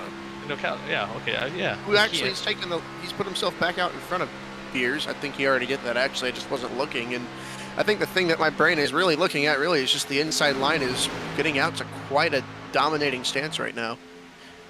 Yeah, that's unable to get it formed up top. Maybe needs a few more cars, and that's one thing that can change drastically when you do change the number of cars that you do have in this lead pack. Is if I think the fewer cars, it might be a little bit harder to make that pass on the outside. You see, trying to get formed up. You see Cooper Johnson trying to get out of the way. Oh, Dallas Myhan just jumped up in front of Seth Rawls, and Austin Beers took the outside of Indelicado, and just like that, we are dead even 5 rows back. Big runs from both lanes here. Both Beers and Indelicado getting huge shoves from the guys behind him. Yeah, drag racing down the backstretch. Looks like Beers got the advantage going into 3, but a good run by Indelicado on the bottom. Trying to get there alongside of him, see who's going to lead this lap, as we'll have 14 laps to go. Once they cross the line, looks like Beers could duck down, but he's staying loyal right now with Dallas Myhan. He's sticking to the partner that got him up front. It's going to be fun here. Got a couple more wounded race cars coming up here. About 25 miles an hour off the pace are Jack Ely and Gilberto Javier Gomera hugging that wall as best as they can. I think it's in these guys' best interest in this lead pack to chill out for a lap because we got slow cars here. Yeah, and that's always kind of hard thing to do too, where you know, these lap cars, they do have the right to be on the racetrack, but it's Beers. I thought he got turned. He was just making the move. Wow, what an aggressive move by Beers, going to the inside, trying to get in front of Indelicato, holding out for that lead. And wow, that inside line getting the top 3 cars getting a run. And Indelicato looking on the outside, getting in front of his teammate Dallas Myhan, coming to the stripe, and I think he's going to lead that lap. He did. He got a run there from the bottom and jumped up, and Dallas was there waiting for him. He's got 2 teammates behind him at that. Yeah, and only 1 car difference. It could be a 4-car top line for Shift Esports as 1 car separates them. And this is, I say that. Indelicato goes back to the bottom. And just how quickly things change here at Daytona, it could be hard to keep up as how formed that top side line got. It looks like it's falling apart a little bit, but Myhan and Rawls trying to keep it going on the outside of their teammate Indelicato. But now Beers has given Indelicato a pretty good push, and the outside line looks like it seems to be fading a bit. I'm going to say you have teammates and you work with them exclusively to an extent. If there is a better lane and a better option, you're usually going to take it. Oh, look out. They're trying to put Beers in the sucker hole there. Oh, and I think they got him. I think Beers is going to have some help there from if Tepe stays in the middle. We're going to be 3 wide for a second here. Wow, we'll look from the blimp cam here, right? Looking live on 3Y TV. This is a wild race here right now for the second. Well, Indelicato chooses the outside. He's blocking all 3 lanes. Doing his best to. Dallas Myhan right now peeking out with the lead by half a car length. How about this? This is his swan song season, trying to get on the outside to get the lead. On right now, oh man, he got his teammate on the outside. Oh man. And it just goes to what you just said before, almost exclusively until you see a better situation, and Rawls saw that better position being that that middle lane there behind Beers, as Myhan will still stay in the top 10 and 8th, but losing a couple spots there is now once again we have that Beers and Indelicato battle for the lead. Yeah, the fun thing about being one of the 10 surviving cars of the massive incident is if you get shuffled out and you get back in line, you're still 10th. You just go back up there and try and get the lead again in a few laps. It's just everybody's taking their turns at it. Although I will say the 2 constants have been Indelicato and Beers leading the 2 lanes. Whichever lane they're leading, it seems to change every lap. But they've stayed up there. And as of right now, mine was Brett Jones. Let's see, what did Carlos have? I've got Carlos. Carlos had Monticelli. Oh, I had Kian. Kian's been relatively tame. I don't know if Kian has enough race car to actually go for the lead. Oh, ooh, sideways. Got a little tight there, and the 2 most aggressive guys are the 2 guys up front, and it's kind of crazy how hard they are driving, switching those lanes, making aggressive moves. Just a few laps ago, we seen Indelicato trying to block all 3 lines, and Roethlisberger trying to push him on the bottom, and on top, you do have huge push by Rawls, and it's going to get him to the lead, and he's going to duck down on the inside. Clear. We've got 4 lap cars coming up here. They got to get it sorted out quickly because the leaders are coming. Well, Beers kind of self-chose the outside line coming out of turn 4. That gives the advantage back to Indelicato as they hit the stripe, as we now have 9 laps to go. So we're winding down. So I think at some point it's not just going to be these 2 that are going to be making the aggressive moves. I think you're going to see majority of this 13-car pack make some moves to try to get up front. Yeah, I'm going to be honest. Beers self-choosing that outside, even though it doesn't have a whole lot of momentum. If I'm coming to the white flag, I don't want to be on the inside. I feel like the inside is once you've gotten the lead, you kind of go down there just to ride. But the guys on the outside are going to be coming at you. Very close there. Do not need a wreck now. We don't have enough cars left to wreck. But if I want to go for the lead, I want to be on the outside because that's where the runs generate and that's where the passes are made. Yeah, and that's where it's going to be interesting. Maybe that's the strategy here for Beers. We've kind of seen Indelicato kind of doing the same thing, choosing that, coming out of the corners, choosing that, blocking that outside line. So he might not want to totally abandon that line either, as we're winding down with 8 laps to go. And with these guys battling out the way they are, Matthew, I think that's kind of preventing guys like Roethlisberger and Westergreen from making moves to get up front and try to battle for that lead. Yeah, that's the thing, and I have to wonder, David Westergreen led just about the entire race last time, up until he got wrecked. it doesn't matter how many laps you lead. It doesn't matter how good you do. It just takes one slip up from anybody around you, and your race is over, even if you've done everything right. So I have to wonder, maybe David Westergreen's deciding maybe it's not time to go yet. Maybe if he does have enough race car and if the little bit of damage isn't hindering him the way we think it is, maybe it's a conscious decision to maybe I'm just going to ride down here for now, take it easy, and maybe as we're only 7 laps to go now, maybe in a few laps here start to get a little bit crazy. Yeah, we're getting down to the witching hour, as they say on NFL Red Zone, and that's where wins turn into losses and losses turn into wins. And that certainly could be the case for this top 13 right now. I think it could be any one of them as we wind down, but right now, controlling the race is Indelcato and Beers on the front of each line. Indelcato has been pretty steady up front here, as you kind of see him choosing the middle line, kind of blocking, seeing which one he wants to choose coming out of exit, and he's going to choose that top side coming to the stripe. Beers is going to force his way up top. They're going to be side by side at the line. Ooh, lap car right as they cross the stripe, but they're able to get through. And that lane swapping, it's dangerous. You keep control of the lanes by doing it, but it's dangerous. All it takes is just one move. Once you get down to the end of it, and it's those split-second decisions of stay in this lane or go in that lane, and maybe you hesitate and go late, maybe it's not the right move, but you can only do that for so long before something happens. Yeah, we'll see if something happens or we can get it Whoa! back. Oh! They saved it! They're still alive!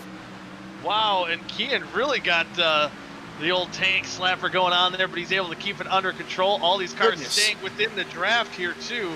So they got to kind of form up on that bottom line and get back another run going here to try to get that win now as we're coming down to 5 laps to go. Indelcato throwing blocks on Beers once again. That was tight. That was tight once again. Roethlisberger right on that bumper. He's got that baby blue machine, or is that like a teal? I don't know, but he's got it right on the back end. We'll go with the teal here. Pushing Indelcato up to the front. And now he's blocking that outside line. He left the door open. He's suckered hole.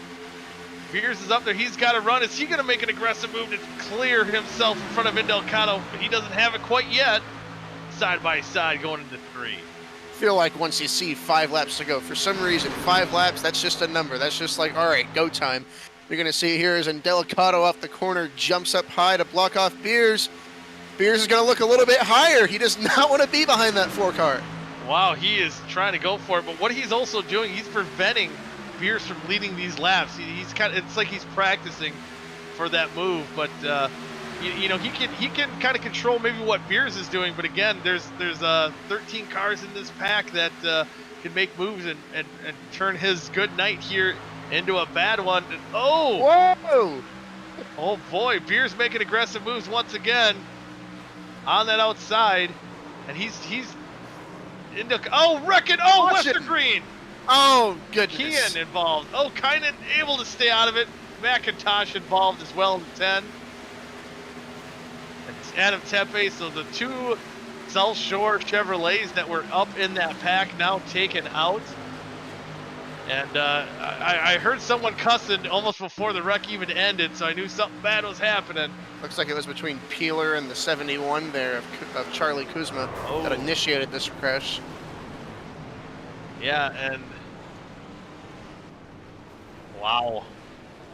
So now there's a couple more cars taken out of this race. Westergreen might be okay. He's missing that back rear bumper. The front bumper's missing there on the 10 of McIntosh. That could be a killer there for the S2 racing team. Oh yeah, no. Tepe got nailed in his door by McIntosh. That's done for both of them. Kian got sandwiched in the wall. That 10, 11, and 96 cars, those guys by far got the worst of that one. I think Robert Hill took a ride drifting through the grass. Oh, he got tagged right at the end of it. Quite a few cars caught up in that one. And hearing netcode might have been kind of the cause of this one, hearing that from Vic Bloom. Trying to make those aggressive moves late. It's that time where you kind of got to go for it. And of course, you know, as we talked about in broadcast past, netcode unfortunately is a demon that a lot of these guys have to fight with, and you just never know when it's going to rear its ugly head. And 3 wide tight racing there, and there we go. And just like that, we're down to 8 cars. They're still in decent shape. that have a shot. And I would say about any of them have a shot at it. And I think Indocado still held on to that lead once the caution came out, so he was just able to see Beers has the advantage as this wreck is starting. Oh, it's like Kuzma and then Westergreen. Yeah, just nowhere to go for Westergreen. Unfortunately, getting into his teammate Kian Rally, and so just unfortunate for guys who had a shot to win. Saw the checkered flag in sight. He saw Barney up in the flag stand. He was getting ready to grab that checkered flag. He's head out in a few more laps, but unfortunately, they will not be able to see it. You know, he's already got one checkered flag tonight. Adam Peeler's 5th. Can you imagine? Can you imagine what the scenes would be if he swept tonight? It's one thing to get a first career win. It's another to back it up with another win just an hour afterwards. Yeah, that would be an awesome night. I'm sure he'd be celebrating like crazy. I got to check and make sure he's old enough to maybe take some adult beverages. We can look now. Oh, he's 30. I believe I clicked on the right name there. He is 30. Yes. I'll share a beer with him. Yeah. See if he does able to pull off that sweep. But Indocado right now controlling that race, and those aggressive moves that we've seen. Oh, we got Beers and Indocado. I think will only ramp up once this race goes back. Oh, absolutely. We won't. That was about 4 laps to go in that. We're going to have 2. They're going to have to get up to speed, and before you know it, the white flag's going to be out. We do have Ty McIntosh. We have Ty McIntosh just getting out of the infield care center, and Ty unfortunately just getting caught up in a wreck of not of your own doing, and takes out of a shot of trying to get that win. What was your view of that wreck? Just people being a little too over-aggressive.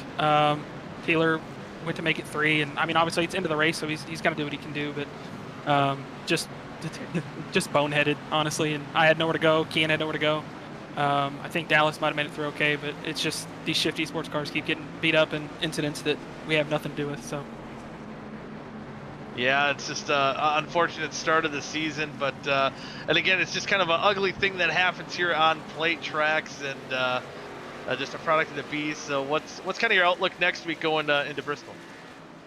I mean, I felt fast all night, really. Obviously, looked like I was in contention to win that first one, and Nick was doing pretty good, but Bristol's a different beast from Daytona, so just practice and get as acquainted with the car and how it's going to do long run as I can and see what happens.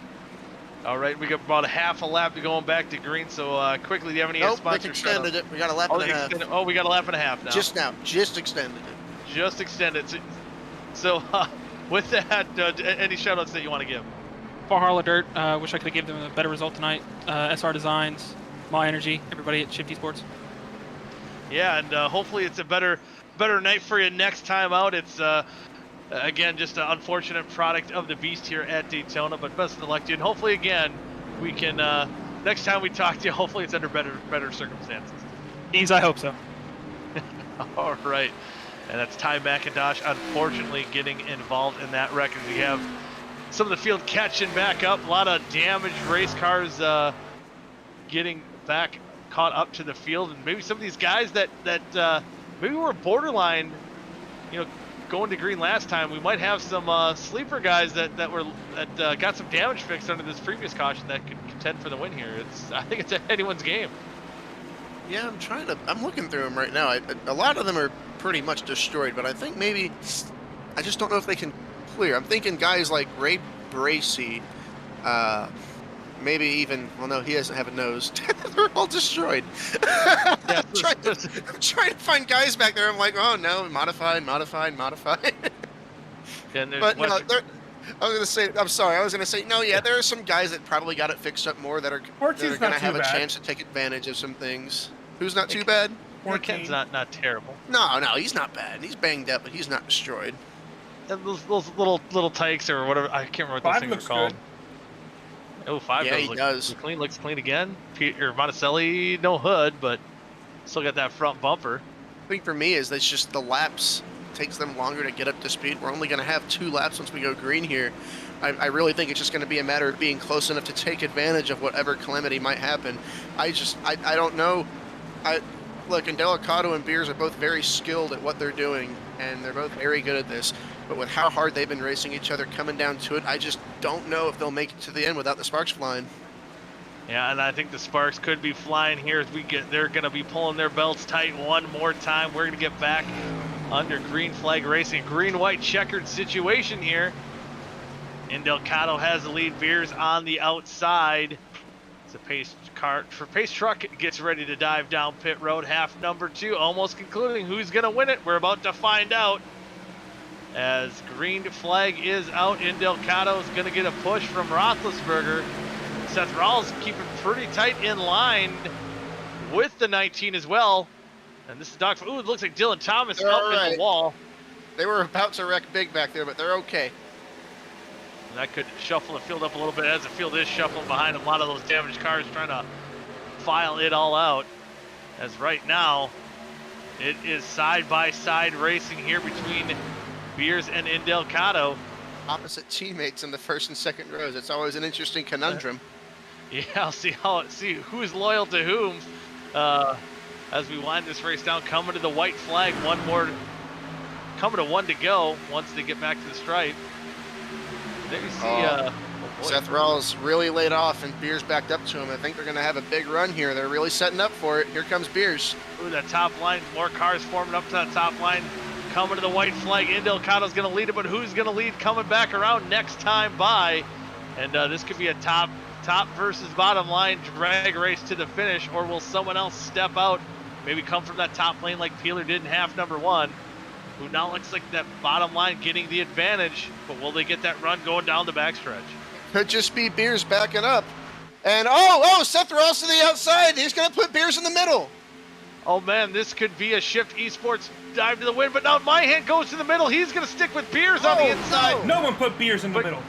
Nobody put Beers in the middle. Oh my God, that's what happens. Oh, they're wrecking in the back. Oh no! Still at the lead. Roethlisberger looking for a way around. Trying to find a way to get around, but Delgado looks like he's going to hold him off. He's going to win half number 2. Beers goes around. This is on his lid across the line.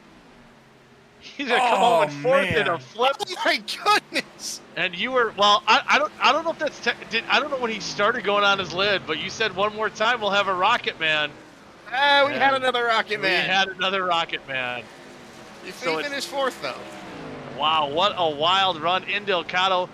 Masterful job there at the end to hang on to get the victory. Zach Roethlisberger in 2nd, Dallas Myhan 3rd, Austin Beers 4th, and Adam Peeler for half 1 winner. And caps off a good night with another top 5 run. And how about Gutierrez in 6th, Jordan Tarbell in 7th, Brett Jones, hey, my pick, and I got 2 top 10s tonight. Congrats. In 8th, and yeah, thank you. Kynan Jones 9th, and Adam sincere. Adam Tempe, who was involved in that last wreck, ends up with the top 10. So good run for him, as we'll see Delgado burning it down in that newly minted number 4 machine, fresh off the showroom floor. That new paint job, new look, new season. Same old Delgado getting into victory lane once again. And I don't see Dallas in the interview waiting. I was gonna see if we could pull him up already and get that interview going, but we want to go ahead and shake Zach up here. We want to see if we can grab Dallas. Well, we'll get Zach up here. We'll put you on the hot seat here. We'll let you interview 2nd place finisher here. So here we go. We got Zach Roethlisberger. Yeah, Zach, welcome to the booth up here. 2nd place tonight. You're probably just hoping for 1 spot better, but trapped over there, couldn't really be with Beers pushing at the end. Anything else you could have done there? Maybe make that move a little bit earlier. I had some front end damage earlier in the race. It was kind of affecting my aero. I couldn't get sucked up like those two could. Those two were making moves in front of me for that last 20 laps or so there. I just didn't have the car to do that. So just try to play it safe there at the end and push into Delgado out front, and then see if I could make a move on the last turn. And I think I pulled the trigger just a little too late. So if I could do it over again, that would be the one thing I'd change. Yeah, and one thing I'm curious, we talked about it a couple of times coming to it, how much teams mattered, because you had a shift guy pushing you, and Austin was being pushed by a shift guy, and you you were pushing a shift guy. So I mean, it was like opposite teams pushing opposite teams. Was that a whole thing? Did you think maybe he wasn't going to get the same help from Seth, or how much does that matter? Or was everybody just kind of going for it there at the end? No, it's funny. I was in the voice chat with John Eckert, and he was talking to me. He's like, I think Okada was going to go to the top here on this last restart because he had Rawls behind him, and then Beers would be in front of me. And but under that break there, Okada actually messaged me and said, great pushes, keep it up. So I'm like, yeah, I don't know, maybe he'll stay with me down here, and it turns out he did, and it seemed to work out for him. So yeah, him and I and Austin, it was great racing up front, and it was a lot of fun. It was the team orders. You definitely don't want to take out a teammate or anything like that, but the last lap, it's kind of have at it. Well, Zach, it was certainly a good run. I know you were looking for the win again, but second place, collecting the team some good points there. I know you're not really here in a full-time capacity this season. You think, well, if you get the opportunity, we'll see you back out there this season? Yeah, I had fun tonight. I any Thursday in the future here that I'm open to running the series again. So I had a ton of fun tonight. I want to thank Vic for letting me do so, and yeah, I definitely think we'll be back. All right, Zach, well, before we let you go here, anybody else you'd like to thank tonight? Yeah, thanks to you guys up in the booth for doing the broadcast. It's a lot of fun to go back and watch you guys. So we drivers appreciate it. Thanks to Vic for putting on the series, and again letting me to drive, and then thanks to the Beers team for letting me ride the ship. So yeah, like I said, we'll see if any opportunities arise in the future, and we'll go from there. All right, Zach, congrats again on P2. Thank you for coming up here and talking to us. Thanks for racing, and have yourself a good rest of your night. You as well, man. Thank you. Oh, Zach Roethlisberger finishing in second and half number 2. Next, we'll have a little wild card free-for-all. I do kind of want to get Austin Beers in here just quick. Again, not finishing in the top 3, but went for a wild ride. Had a shot to win it, Austin, but unfortunately, kind of ended up on your lid. Tell us about that last lap.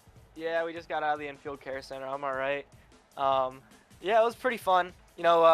Especially there towards the middle. I kind of just stayed up top because, Nick was trying to get to his teammates, and I was trying to separate them at the same time. So I kind of stayed up top running half throttle, trying to separate them, and then that caution came out, which I did not want to see.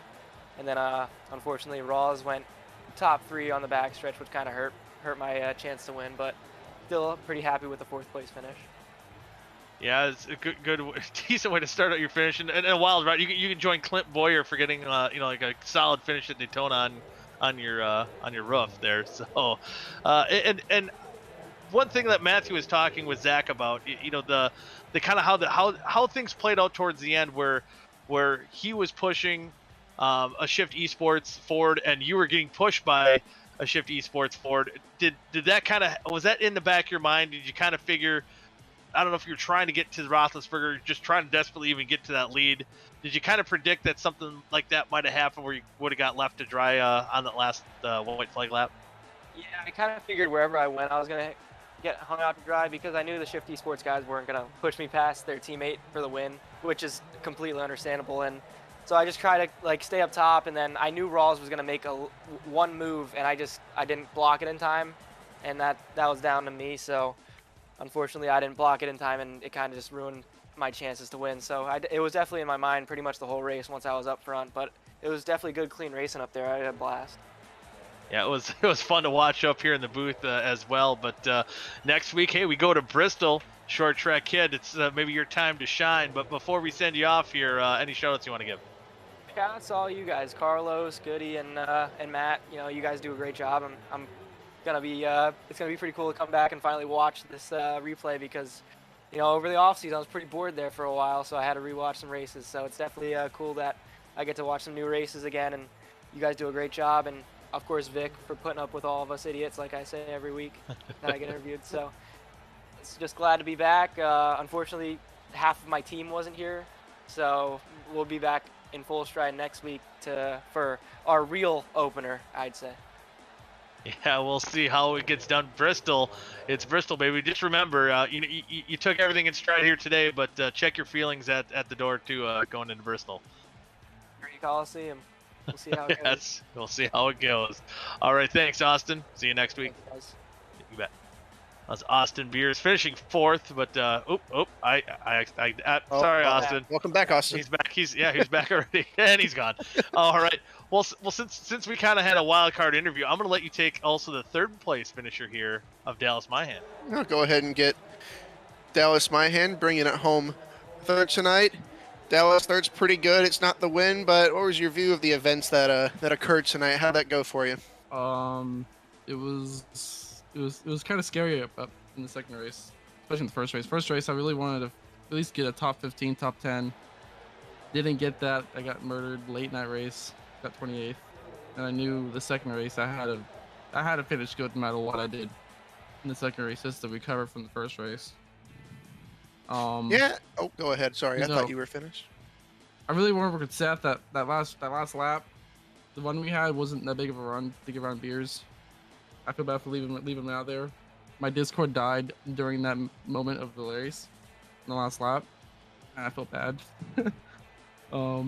Yeah. Yeah, and we were saying up at the booth, everybody's going to work with their teammates to an extent until they see a better opportunity. And you were working with your teammate, but it's the last lap of the race. You see the better opportunity with Beers, and unfortunately for Seth, he sank and you swam. It looked like you were going to get 5th. Peeler and Beers got tangled at the end and got 3rd place there. Going forward here after Daytona, got out of here with a good finish. What's your outlook for next week's race? We're going to Bristol next week. That's to be about survival also, I believe. Today was kind of survival. Yeah. Oh no, it's great to walk out of Daytona with top 3. It's hard to finish well these tracks. I think I got 1 up on the field tonight. It's great to have another top finish with Shippy Sports guys. Absolutely, it is getting out of here with a good finish, getting out of here in one piece and with your sanity. Dallas, before we let you go here tonight, anyone else you'd like to thank? You guys, Goody, Carlos, SR Design, Shippy Sports, the Mohawk Foundation. It's the first race, but it should be a fun season going on forward. Absolutely, and we look forward to it along with you there, Dallas. Thank you very much for racing and coming up here and talking to us. Have a good rest of your night, okay? You too. Thank you, guys. Dallas Myhan bringing it home 3rd place.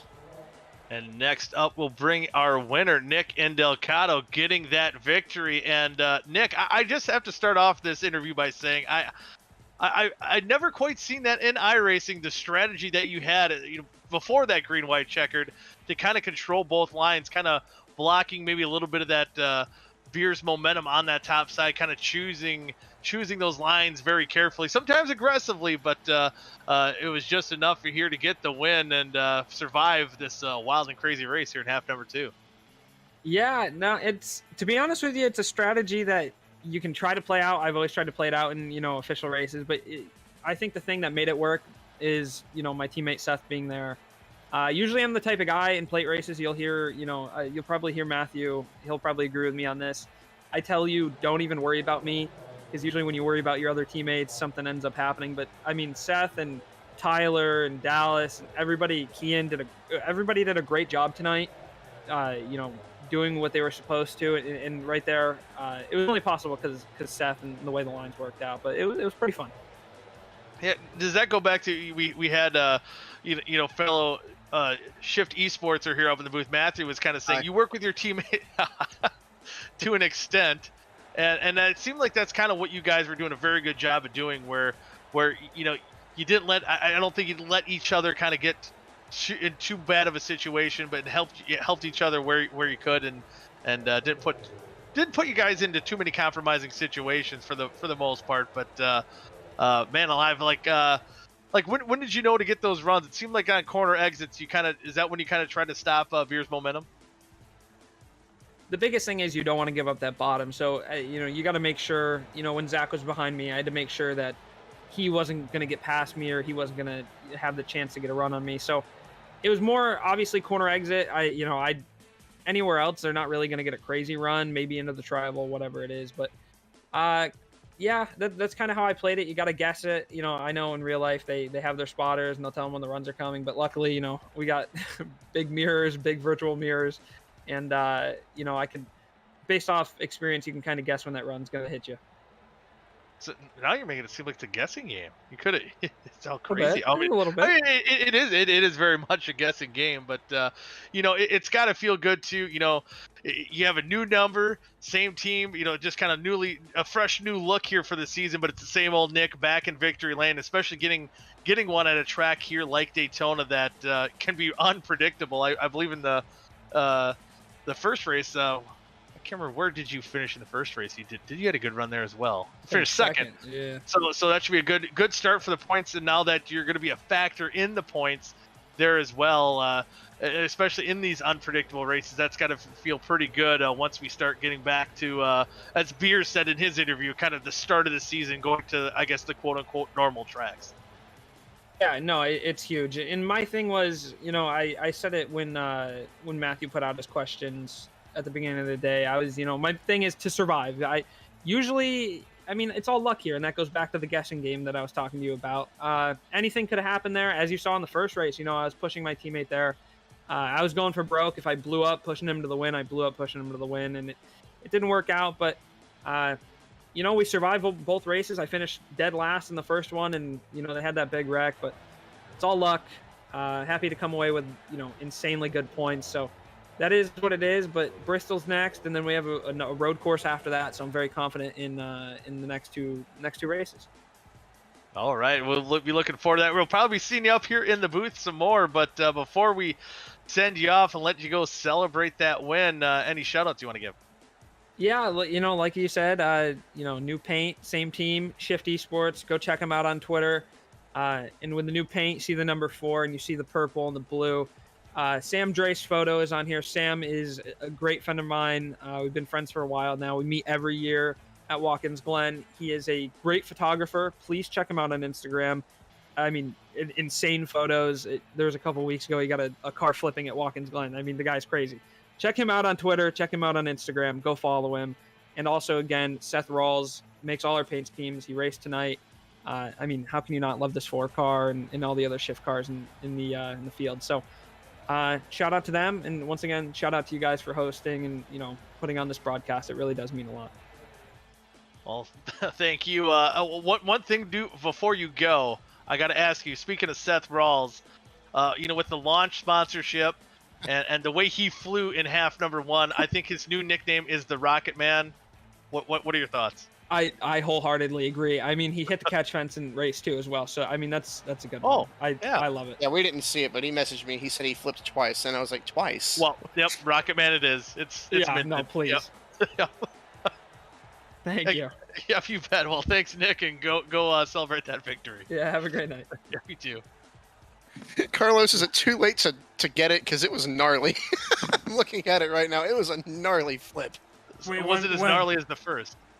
Was it right coming to the line? Lap 38 in the middle of about middle of 3 and 4. Oh man! First race or second race? Second race. It was the second flip. Second race. So while Carlos is looking for that, just any final thoughts, Matthew, on this just wild night here at Daytona? Seth Rawls. Seth Rawls. Rocket Man Part 2. Yeah, Rocket Man Part 2 here. Lap 38, turns 3 and 4. I know you were panned out at the white shot of the track. We're ready to kind of get out of here in a minute or two here. Just kind of look at it real quick. He said he flipped twice, and I was like, wait, I don't remember the second flip.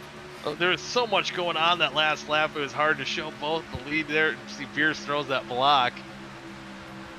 And Dallas cuts back down. Here's where it all goes wrong.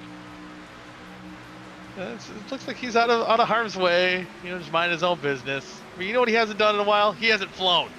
There we go. Oh boy. I did show this. Oh, wow. I showed this replay already. Oh, I was looking at the finish. Oh wow. Well, you know what? I haven't seen it. Yeah. Well, there's a second look at the Rocket Man, and with that, hopefully he heads to Bristol and he can finish a race on all 4 wheels. As another crazy night. But with that, again, winners Nick Indelcato, Adam Peeler coming home with the victories tonight. Next week, we head to Bristol. It should be some more crazy action. Be sure to tell your family, your friends, everyone to tune in next week right here for 3 Wide Racing for some more OSCA Sportsman Series action. Until next week, good night now.